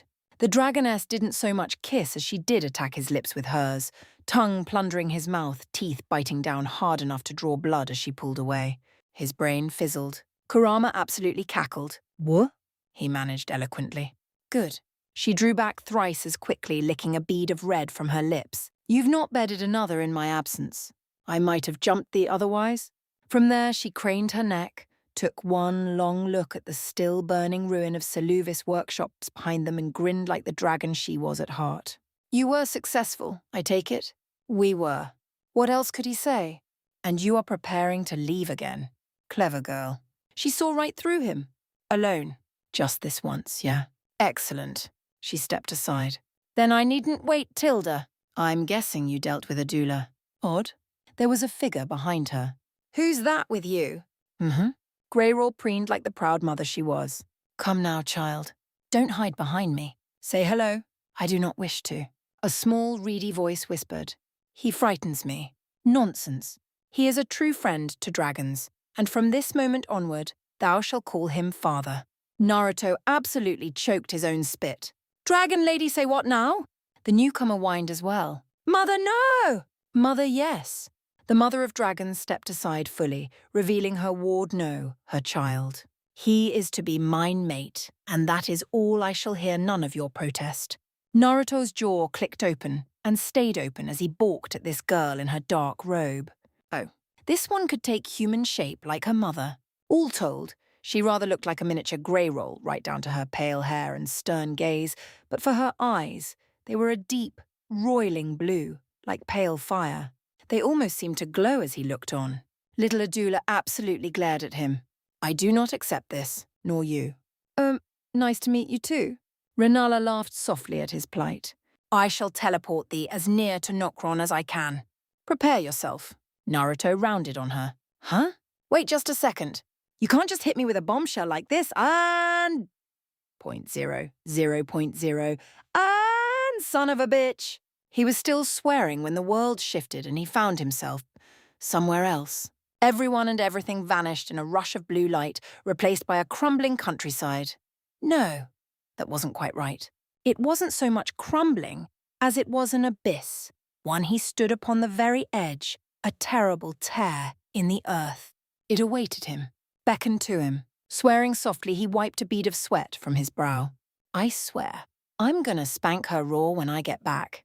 Steeling himself, he walked to the edge and plummeted into the depths. Laughter echoed in the depths as he fell in the dark. He had no idea what he was about to face. None at all. Chapter 20. Might you be the one I seek? Tilda? To the depths. And he sticks another landing. Naruto alighted in a pointed crouch, grinning from ear to ear. This drop hadn't been half bad, all told. He'd leapt headlong into the depths already, expecting some sort of challenge. But none came. No challenges, no angry knights, not much of anything really. For all its supposed marvels and mystery, this Nokron, if that was indeed where he had wound upon, didn't offer much in the way of resistance. Sure, it was beautiful with its false sky of stars and ancient crumbling ruins, but it sorely lacked defenders. The ones he'd encountered thus far were a bunch of shy, shriveled pale folk who gave him a wide berth. They weren't keen on being anywhere near him, and so long as they kept their distance, he was content to do the same. The terrain wasn't much of a challenge either. Lots of rooftop jumping, avoiding some strange metallic creatures hopping through a few windows. It was very much a grand adventure with only a single shard of grace to show for it thus far. And so, without a glimmer of fear, he threw himself into the abyss once more. Another happy landing, Tild. Art thou mad? Melina manifested beside him in a swirl of furious blue light, lone eye shining with anger. Stop jumping about like a rabbit. You could have broken your legs, or worse, your neck. Naruto laughed. But I didn't. She absolutely hissed at him. What if you mistimed the jump? Maybe. He turned that same wry grin upon her when she didn't immediately free. Still didn't. And what about you? Finally done hiding? She fumed at his words, but he didn't give her the chance to build up steam. Not this time. You're awfully more talkative now that we're alone. Her face coloured as he walked ahead of her. I don't know what you mean, Tarnished. He grinned over his shoulder. Yes, you do. A scowl. No, I don't. Yes, you do. His grin grew that much more as she continued to sputter and spit excuses. It was too much fun to poke and prod her along, methodically stripping away her cold facade to reveal the feisty spitfire within. He cherished all his friends and the family he'd begun to make here in the lands between, but Melina had been the first to truly speak to him. Sure, Trish was the first combatant he'd recruited, but she'd attacked him on sight. Melina had needed no such goading. She'd been guiding him almost from the first. He'd missed their little talks. It's good to talk with you like this again. He found himself taking a step towards her. I've missed you, you know. Melina's face went red, and she skittered backward. Naruto felt a brief pang of confusion, then remembered why they weren't on speaking terms. Their argument, the shouting, the harsh words, and the searing kiss she'd inflicted on him before fleeing. Awkward, to say the least. Her good eye narrowed on him with all the fiery nature of her purpose. Are you still demanding that I live? His smile soured, threatening to take his good with it. Yep, so be it. She huffed, crossed both arms beneath her bosom and looked away. Then we have nothing further to discuss. I think we do not. She looked to be on the verge of vanishing again. He grabbed her hand to keep that from happening. Melina scowled at him for it. Release me. Nope. Her scowl became a dark thing indeed. Don't start that again. Leave go. He shook his head. Nope. Tarnished. Nope. He smacked his lips this time, producing an audible pop. We're not playing this game anymore, and I'm not letting you run away. Not this time. A quick tug yanked her closer. Another arm looped round her waist. To hold her fast, he told himself. His heart said otherwise. It was surprisingly difficult to ignore the feel of her body pressing against his. If you don't want to talk about us, then we'll talk about something else. Melina's pout was a fearsome thing indeed. And I suppose I have no say in the matter. None, Tilda. Very well, she relented with a half, squirming against him. If I give you my word, my promise not to flee, will you let go of my hand? Oh, someone was embarrassed. Swear to me then. Her head bowed. I swear upon destined death. It would do. He didn't want to let go of her, but a promise was promise. He released her. The moment he did, she stepped back as if she'd been burned. Her good eye strayed to his hand for a moment, and he saw her flex her own, as if to memorize the feeling of their intertwined fingers. Alas, she rallied a moment later, and her mental walls went up once more. You needn't be so tense. This is not the place of my death. A blonde brow quirked. And where is that? If I tell thee, Thou shalt seek to keep me from it. He raised both hands. And if you don't, I'll just have to tickle it out of you. Her gaze snapped to his. Then thou art a fool. I am not ticklish. Not in the least. Uranala says otherwise. A bluff, to be sure, but Melina didn't know that now, did she? Accursed woman! Still, he stared her down until she turned away with a dismissive sniff. Some place where fire and ice meet. That is where I shall fulfill my end. Well, that's ominously vague. Don't suppose you'd be willing to give me another hint? I will do no such thing. By the log, did she always have to be so difficult? As I said, this is not the place of my death. That is all I shall tell thee. And didn't that just sting? Well, screw that! He wasn't going to let her die, even if it killed him. But I would speak with you further. Her gaze flitted to the floor. While we still have time. Not like the flags you're raising here. He paused to lean against a cracked stone pillar. Shoot. For a moment he thought Melina might. Such was the heat in her gaze. As ever, the kindling maiden surprised him.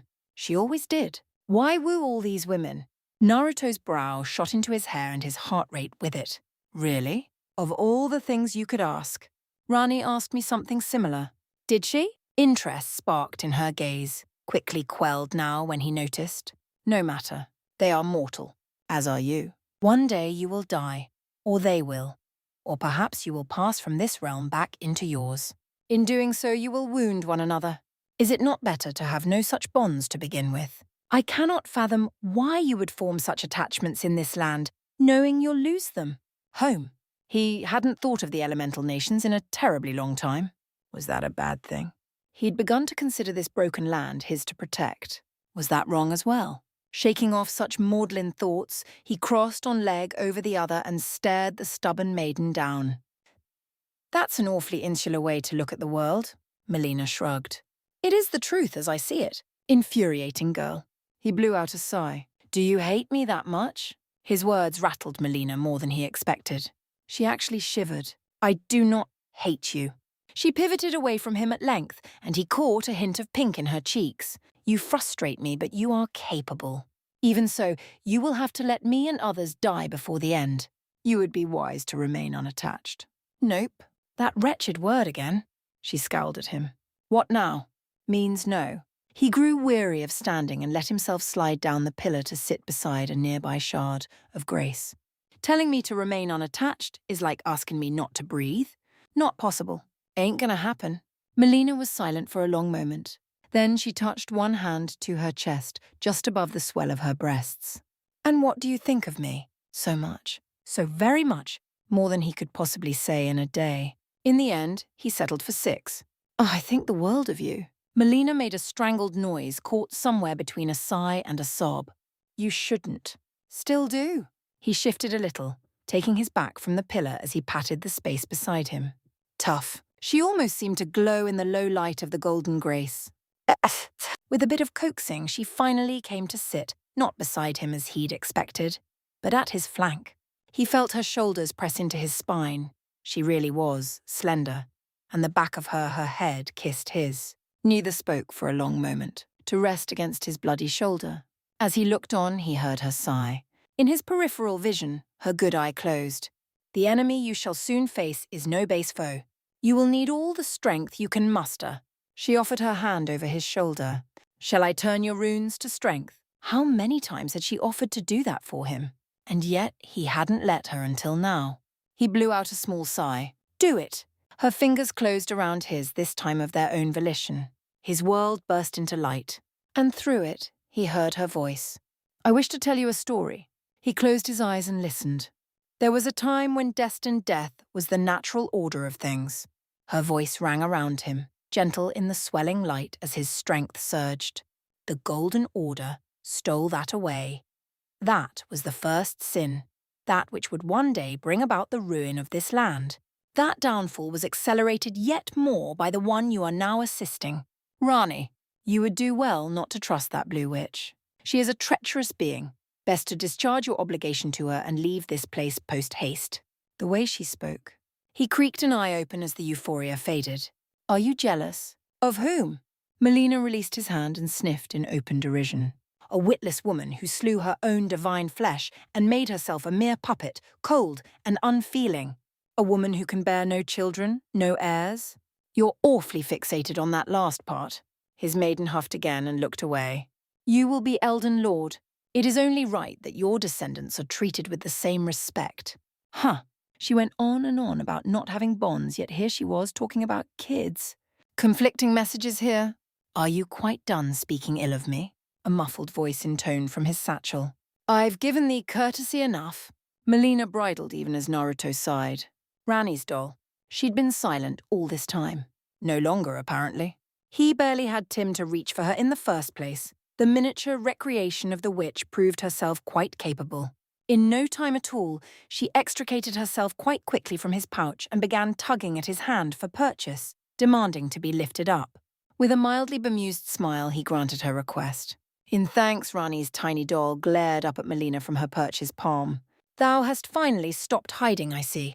The kindling maiden lifted her chin in return, the better to glare down at her. I could say the same of you, wicked witch. Did thine mother spank the sense out of thee, or merely thy shame? Rani snorted derisively and rolled her good eye. How rich coming from the wench who skulks about in the dark. Shall I tell thee whom you remind me of? You need not, came Melina's rejoinder, for I know exactly what you are. A meddling woman emboldened by the flame of ambition. Quoting Morgat now, are we? Rani placed one of her many small hands upon her hip. How like a wretch to mimic a wretch. Naruto winced. He'd felt that burn, and he hadn't even been the target. It sent Melina into a frenzy. Cowardly craven! Oh? Rani's smile was nothing short of smug. Doth the pot calleth the kettle black? Traitor! Melina shot back. Weakling! Heartless bitch! She who clings to fate. On and on it went, until they were spent and no more insults would come. Yet each one-eyed women glared bloody red daggers at one another, neither willing to yield. Naruto looked between them, unable to hide his smile any longer. I take it the two of you are friends? The unlikely duo rounded on him, eyes ablaze. Nay, never. Really? Because you're acting almost like sisters. Their glares only redoubled. All right. He stood and shrugged a shoulder. I won't pry. Which way to Nokron? Here at last the doll's calm countenance cracked. Rani actually flinched. I do not know. Melina barked a laugh. Of course. Naruto cast her a baffled look. What? 'Tis no fault of mine. Rani squirmed in his palm as much beneath his gaze. She has changed since I last visited this realm. I will need some time to reorient myself. An hour, perhaps. Are you lost, traveller? A new voice intoned a ways ahead of them, rippling in the dark. If you seek Nokron, thou are headed the wrong way. Nokron is to the southwest now, just past the nearest fog door. Naruto's head snapped up. Oh, hey. Thanks for the directions, but it was like flicking a switch. Rani dove back into his pouch and hid herself. Melina vanished into astral from. A hooded figure approached their shard of grace at a decidedly brisk pace. His brow furrowed at the sight of them and his words trailed off. Who in blazes are ya? Think of me as... She lifted her hood, revealing long, flowing blonde hair, striking scarlet eyes, and a blood-red great rune etched into her forehead. A friend. She looked past him, finding no one, and looked back to him. Had she failed to notice Rani and Melina just now? I am but a humble wayfarer, guiding those who are lost. She granted him a kindly smile. Are you undertaking this journey alone? Rani trembled where she hid. Melina, still in her astral form, remained silent as the grave. Naruto blew out an exasperated sigh. Well, that boded poorly. You got a name, friend? I do. The stranger patted his shoulder and walked by, hips swaying. Perhaps someday I shall tell you it. Come, she beckoned lazily over her shoulder without looking back. I shall show you the way. What you seek is not far. Indeed, it is closer than you think. Naruto found himself hesitating. There was something about her voice. Had he heard it somewhere before? Here at last, she paused and looked to him, starting intently. I mean you no harm, but we must hurry. I don't like this. There's something off about her. Be on your guard. No need to tell him that. Reluctantly, he followed her into the depths. What choice did he have? 0.0, 0.0. Come to me. Millicent grit her teeth and ignored the voice. It had grown louder in the last few hours of her lord's absence. Even now it gnawed at her, disturbing the precious sleep she had sought. Come to the tree. The words were akin to a clarion call. It is time. You are needed. She would not. She refused. She was herself and no one else, wasn't she? Of course she was. To think otherwise was foolish. Curling up on her bed, she closed her eyes. I am me. No one else. Just me. And yet the voice persisted. I am me, aren't I?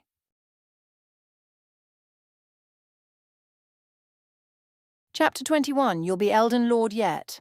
Tilda. A maiden's heart. Who was she? Who is this strange woman?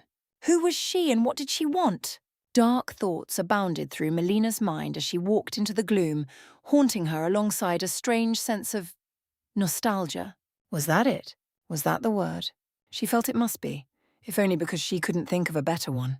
Try as she might, she couldn't quite quell the unease coursing through her. She couldn't find the truth, couldn't find her peace, couldn't even find the right words to say as she sullenly stalked after her. It was maddening, driving her completely utterly insane. Because you see, this stranger felt familiar. This erstwhile guide of theirs, this woman leading her and Naruto down into the depths. And it was that very familiarity that was driving Melina slowly, inexorably mad. She'd taken to calling her the bloody woman, if only because she didn't know what else to call her. This was not Marika. It simply could not be Mother, no matter how much this erstwhile blonde resembled her in speech and mannerisms. She remembered Mother's presence. It was warm and comforting, like being swaddled in a thick blanket. Not this eerie feeling of amusement and quiet curiosity concealed behind a subtle smile. Stranger still, that was undoubtedly the Lord of Blood's great rune carved into her forehead, which implied this stranger had slain him and taken his bounty for herself. A pity, perhaps, but she had always known the omen's fate would be an ignoble one. Yet the question lingered. Who was she? Who could she be? Ah! It infuriated her. Melina knew of simple magics to disguise oneself, but none was so potent, and her list of suspects was growing deplorably thin. Radan was dead, Ricard slain, to say nothing of Godwin's ignoble fate. Godric? Bah! The less said about that dead spider, the better. Rani remained in her rise, communicating with them through her tiny doll. Morgott was still stationed at the Erd Tree, tending to his thankless duty. She could sense him even now. Malekith lingered in Farum Azula, protecting what remained of destined death. Every other demigod was accounted for, save Miquella and Malenia. This could not be either for obvious reasons. Neither looked like her, and no manner of disguise could be so thorough. A third possibility presented itself. Was this someone new? Might Mother have another child? One she did not know of? No, that was absurd. She'd been the last. So why did this strange seem so familiar? Questions upon questions. Regardless, she remained wary of her.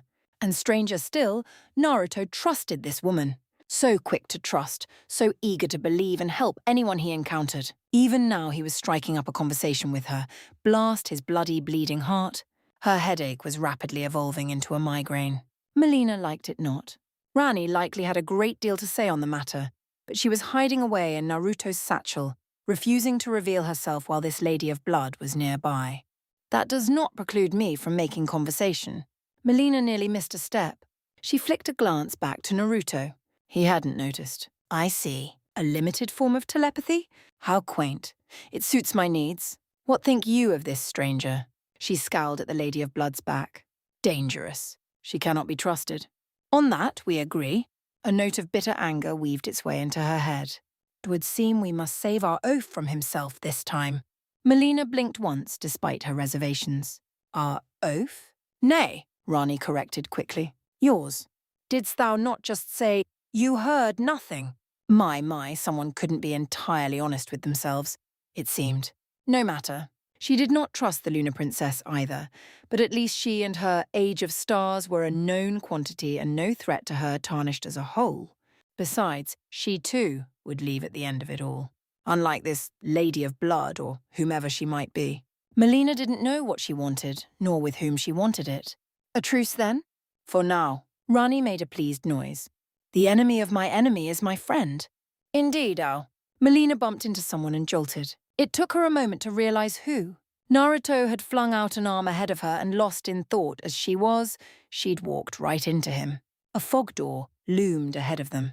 This one felt different, as though something were amiss with it. Usually the fog was gold, but here it was grey. Almost silver, really. As though the haze had a life of its own. And yet she heard no sound, sensed no life within. This boded poorly. Perhaps we should wait, she suggested in vain. Prepare for a fight. Nah, we've got this. Naruto walked up to the fog door with that damnable smile of his, braced himself, and shouldered through. The Lady of Blood followed with nary a sound. What are you waiting for? Rani's voice stabbed at her temples. Get after them! Not one to be outdone, Melina raced after the duo. Her brief moment of hesitation cost her most dear. In the second it took her to push on, the enemy had already appeared. Another mimic tear fell from on high. This one assumed Naruto's likeness, right down to the color of his eyes and his armor. It was like looking in a mirror. Do be careful, their guide warned. The creations of Nokron can mimic almost anyone. They are dangerous begins. So that mimic tear thing's gonna act like me, eh? Naruto cracked his knuckles, much to Melina's chagrin, and weighed in. All right, let's see how quick it is. Clang! Naruto flew past them with a laugh, struck the fog wall, and bounced off it. He was still laughing when he climbed to his feet. Melina tutted softly. He can be such a boy sometimes. Was he actually smiling? He WS! Now that's more like it. Let's kick things up a notch. They closed with one another. It was like watching a hurricane. They raged back and forth, exchanging vicious blows between them. She could scarcely keep track of it all. Fist met fist, knee crashed into knee. It was almost impossible to follow it all. No spells or any of these jutsu Naruto was so proud of, just blistering combat. Blocks, counterblocks, shifting blows slapped aside by another hand. It was madness. Leaping lunges narrowly diverted at the last second, only to become grapples and slams, a series of raw martial display that would have made great Godfrey himself weep with joy. For while the mimic tear could mimic Naruto, it could not match him. Not forever. He began to overpower it. Slowly but surely he dismantled the mimic tear, dismantling it with calculated precision. It was horrifying. He could kill her. The realization startled Melina. Perhaps it was the fear talking. But the thought nagged her all the same. She'd seen him battle before, of course, but never against someone his own size, let alone a facsimile of himself. Never like this. He was vicious. He didn't hold back here. His blows battered the mimic tear about the arena like a doll, and it was far stronger than her. She would be powerless against him in a fight. If she ever moved against him, ever did something he disliked, would he defeat her in such a manner? Would she even be given a chance to speak? Yes, she knew Naruto must certainly kill her if he ever thought to. And yet he never would. Just as fear reared its ugly head, so too did reason. Killing senselessly wasn't in his nature. And then, quite suddenly, the bort ended. His copy moved a hair too slow, mistimed a block when it should have dodged. Naruto powered through its defenses and hammered a kick home in its gut. It staggered with a wordless noise, unable to defend itself against the punch that followed. Then another still, once punch after the other, a storm of blows raining down from seemingly everywhere all at once. At last, the mimic tear slumped and dissolved into a puddle at his feet. Melina felt her heart soar at the sight. And then, once again, her tarnish surprised her. You're not half bad. Naruto nudged the gelatinous mass of the mimic tear. Or was it a silver tear? With the toe of his boot. Seems a shame to kill you, you know? You'd make a decent sparring partner. Melina stiffened. Surely not. Surely he wouldn't. The mimic tear burbled a noise that might have been a question. Now, he wagged a finger at it. Use your words. If you can copy me, you can talk. Or would you rather die? No. A tiny, reedy voice arose from the puddle, quavering not unlike that of a small child. Please don't kill me. I want to live. Nothing wrong with that. Blast that smile of his. What's your name? If you can talk, that means you're sentient. You must have one, right? Asimi. Sparring partner it is, then. His grin grew. Let's shake on it, then. What do you say? I would like that, I think. If it means I can live and grow stronger. A hand sprouted from the puddle and clasped his offered hand. The Lady of Blood made an amused noise, even as Melina grit her teeth. There we go. Naruto patted the tear with a pleased laugh. I knew you'd come around. Just lay there a while and recover. I'll come back this way and check on you in a bit. His piece said, he turned and walked away. The Lady of Blood followed with a silent smile. Had she anticipated this very outcome? Melina found herself stalking after them. No. This was not happening. It could not be happening. She'd seen all manner of absurdity, but this was too much. Even for him. You did not just befriend a mimic tear. Naruto glanced over his shoulder, never once breaking stride. Should I not have? Precisely so, she huffed at him. You should have slain that creature while you had the chance. Didn't feel right. She was just doing her job, you know. She? Sounded like a girl. Why are you so angry? Melina whirled away, face blazing. Naruto raised a hand, stalling her. Did you hear that? 0.0, 0.0. Did you hear that? What are you on about? Melina was still cross with him. I hear nothing. No, I definitely hear something. Naruto craned his neck, tilted his head, and listened intently. There, up ahead. He heard something. Someone was singing. Not with words. He would have recognized those, but a melody of some sort. Kurama exhaled in a breathy sigh within his head. Careful now. The song of the shamans. Their blonde guide hummed at his side, wearing that faint smile of hers. I haven't heard it in centuries. Beautiful, is it not? Would you like to meet them? Melina scoffed, remaining unusually waspish toward the woman. So says the Lady of Blood. Is that what you have chosen to call me? Their guide tutted softly, sadly, as a disappointed sibling might towards their little sister. You would not call me such if you'd been to the Halig tree. For some reason, that made Melina clam up. The singing grew progressively louder as they drew near, a clarion call that seemed to beckon him closer with each passing moment. He'd never heard the like before. That high, haunting note coming from just over the rise seemed to sing in very blood. Melina said something to him, but he didn't hear her, so fixated was he on the music. And so he crept closer. He could see a distant horned figure ahead, her song echoed by the faint rhythm of stomping feet. Approaching felt like a bad idea, so he chose to sit instead. Their guide did the same. Melina did not, but instead lingered 2 paces behind them. Even her anger seemed to soften in the face of such beautiful music. Without warning, someone gasped. The song ended and he sensed company long before he saw them. Horned warriors emerged from the brush. Others materialized from the air itself, great big brutes wielding axes, scythes, even bows. In a matter of moments they were surrounded, corralled in a loose semicircle of blades and makeshift weapons. Hey, hey! Naruto raised his hands to defend himself. We come in peace. We're just here to listen. A particularly big brute heft his bow. Many have said that before, but we mean it. And yet your companion reeks of blood, outsider. All eyes fell upon the Lady of Blood. She, at least, had the good grace to wince. There is a reason for that, but I have shed none since I awoke. See? Someone cried out. She does not deny it. Others took up the call. Monsters! They shouldn't be here. Begone, dogs of the demigods. Leave this place, and do not darken our hallowed halls again. Dogs of the demigods. The Lady of Blood tilted her head, and this time her smile held a wicked edge Naruto didn't like. Do you have any idea who we are? Who I am? You do not want this fight, children of the trees. Weapons were readied in spite of her words. She tutted softly at the sight. How far you have fallen. Your ancestors would weep to see you in such a state. Her words were the spark to violence. An arrow sprang from a bow. Naruto swayed aside, tracked it with his eyes, frowned as he realized its trajectory, then reached out, catching it just shy of piercing Melina's forehead. It would have been so easy to turn around and fling it back at the archer in question. Effortless even. But that would have started a war. He chose not to. Hey now! He crushed the barbed shaft in his grasp. Don't do that! Melina darted behind him and pulled a long dagger from the folds of her robe. The Lady of Blood conjured a wicked-looking trident to her right hand. If it is a fight you want, hold! A voice rattled the word. The horned men froze. As one their ranks parted. A tall, well-muscled young woman with white hair and dark amber eyes emerged, clutching a delicate deer skull to her chest. She moved with power and purpose, the horns on her head swaying with each step she took. They were wicked, glowing things, sharp enough to easily impale a full-grown man and dangle him there.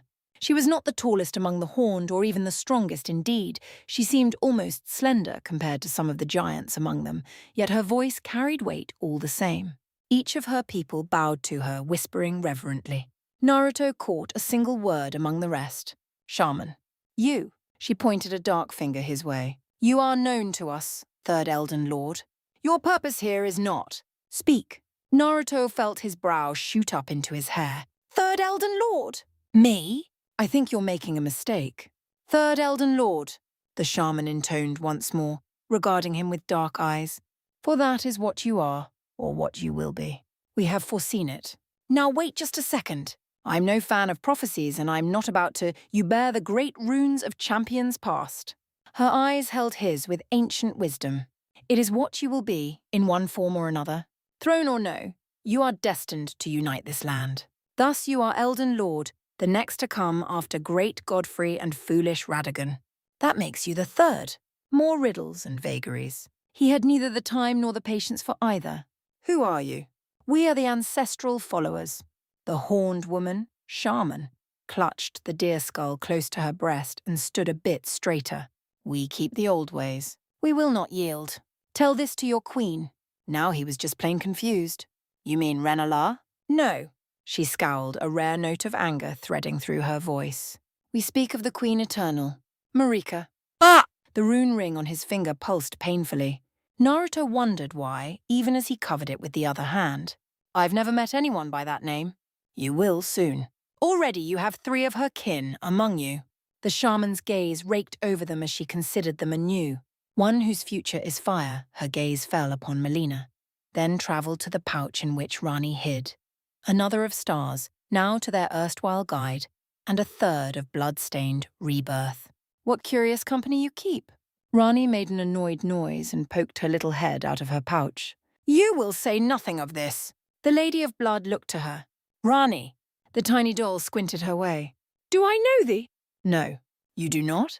He didn't miss the hitch in her voice, even if the others did. We've never met face to face like this, nor should we. You owe me a debt. I beg your pardon? It was as much as a hint as it was a warning. None of this matters right now. Naruto slashed through the tension with a wave of the hand before anyone could come to blows. Or worse. I've made friends with strange folk before. We're all on the same side here. The shaman woman hummed a soft laugh at that. It was an oddly musical sound. So you have, and so we are. What do you seek in the depths? You mean you don't know? She shook her head. Our visions grant us much, but not all. We are neither omniscient nor omnipresent.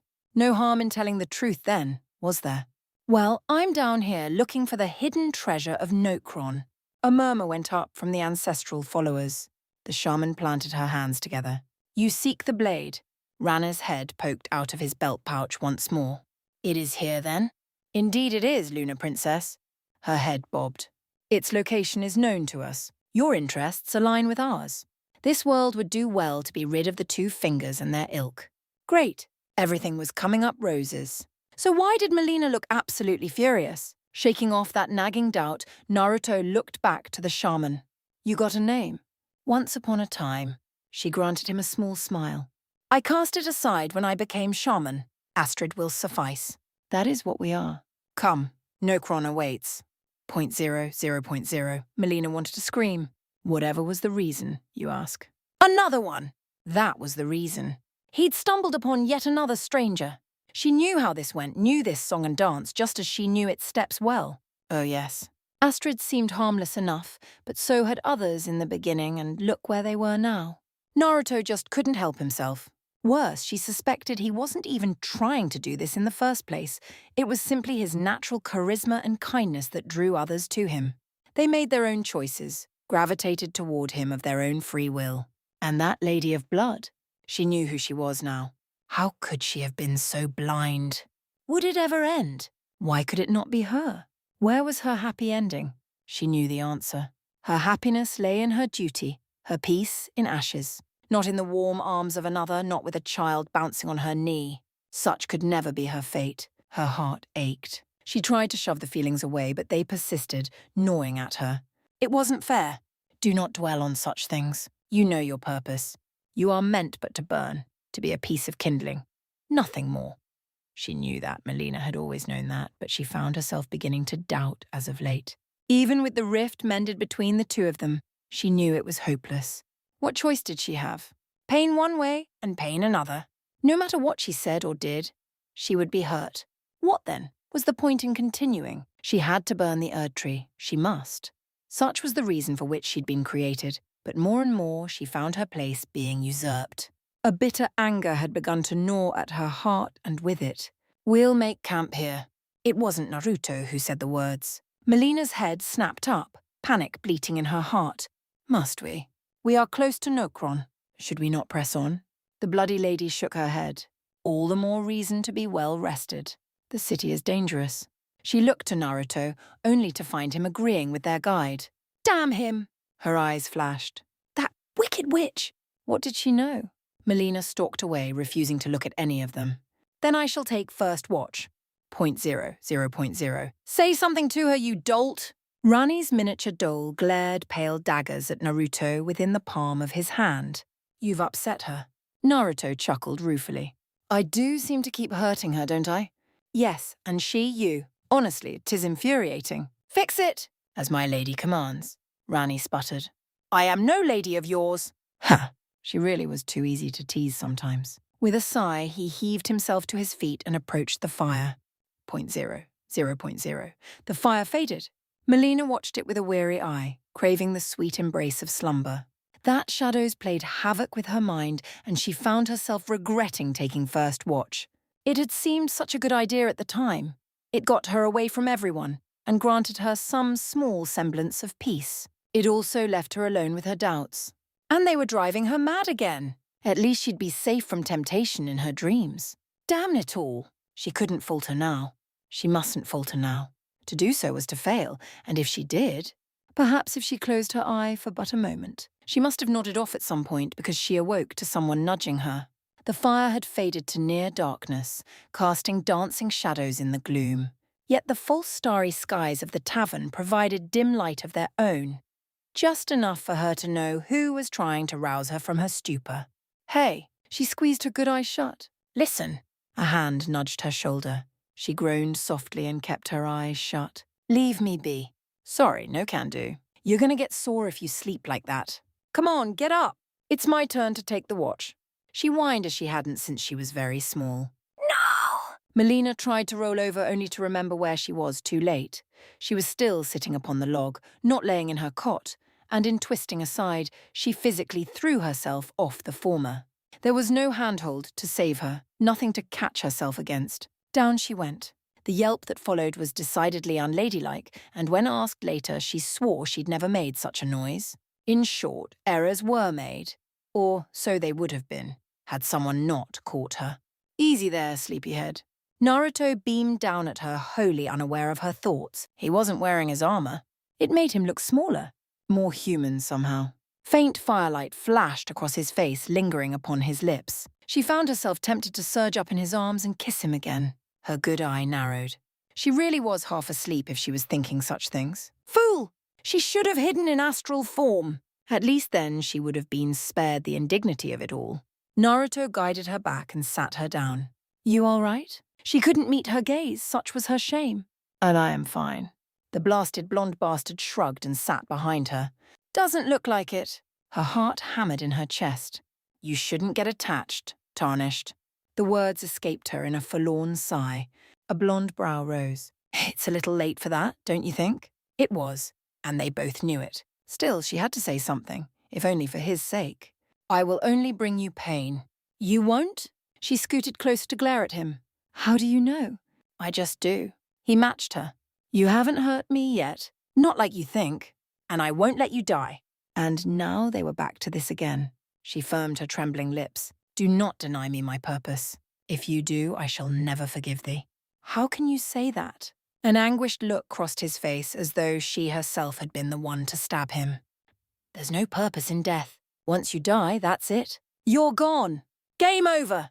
I was born for this." "Bullshit." The vehemence of his words rattled her resolve. "You're born to live, not die." Melina felt her sealed eye twitch, such was her fury. "And you think I want to?" Naruto took her shout in good grace. "I think you don't know what you want." His words were a hammer, shattering her utterly. "You?" He tilted his head and stared at her, unflinching. "Me?" With that, Melina made her decision. "You despicable tarnished." She grabbed him by his jacket, yanked him in, pressed her lips to his and held them there in a scorching kiss. Technically speaking, she had kissed him once already, near the beginning of their journey. That had been an angry, rushed thing, done in despair as much as spite. This one was slower, longer, lingering. Her mouth moved over his with repressed passion. If she was going to have one night with him, then it would be one to remember.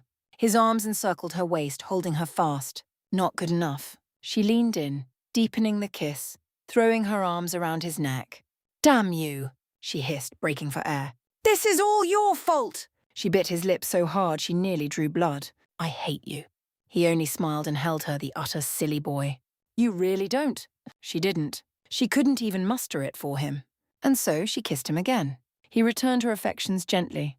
Touch by touch, kiss by kiss, she knew him anew and he her. Just as she knew her fate, knew she was going to die soon. So be it. She had made peace with that, even if he hadn't. Who was yet left to oppose them? Few indeed. And once they were gone, her time would come. She would burn for him and die. But until then, she would live. She kissed Naruto again and pushed him down to the ground, refusing to think of such things.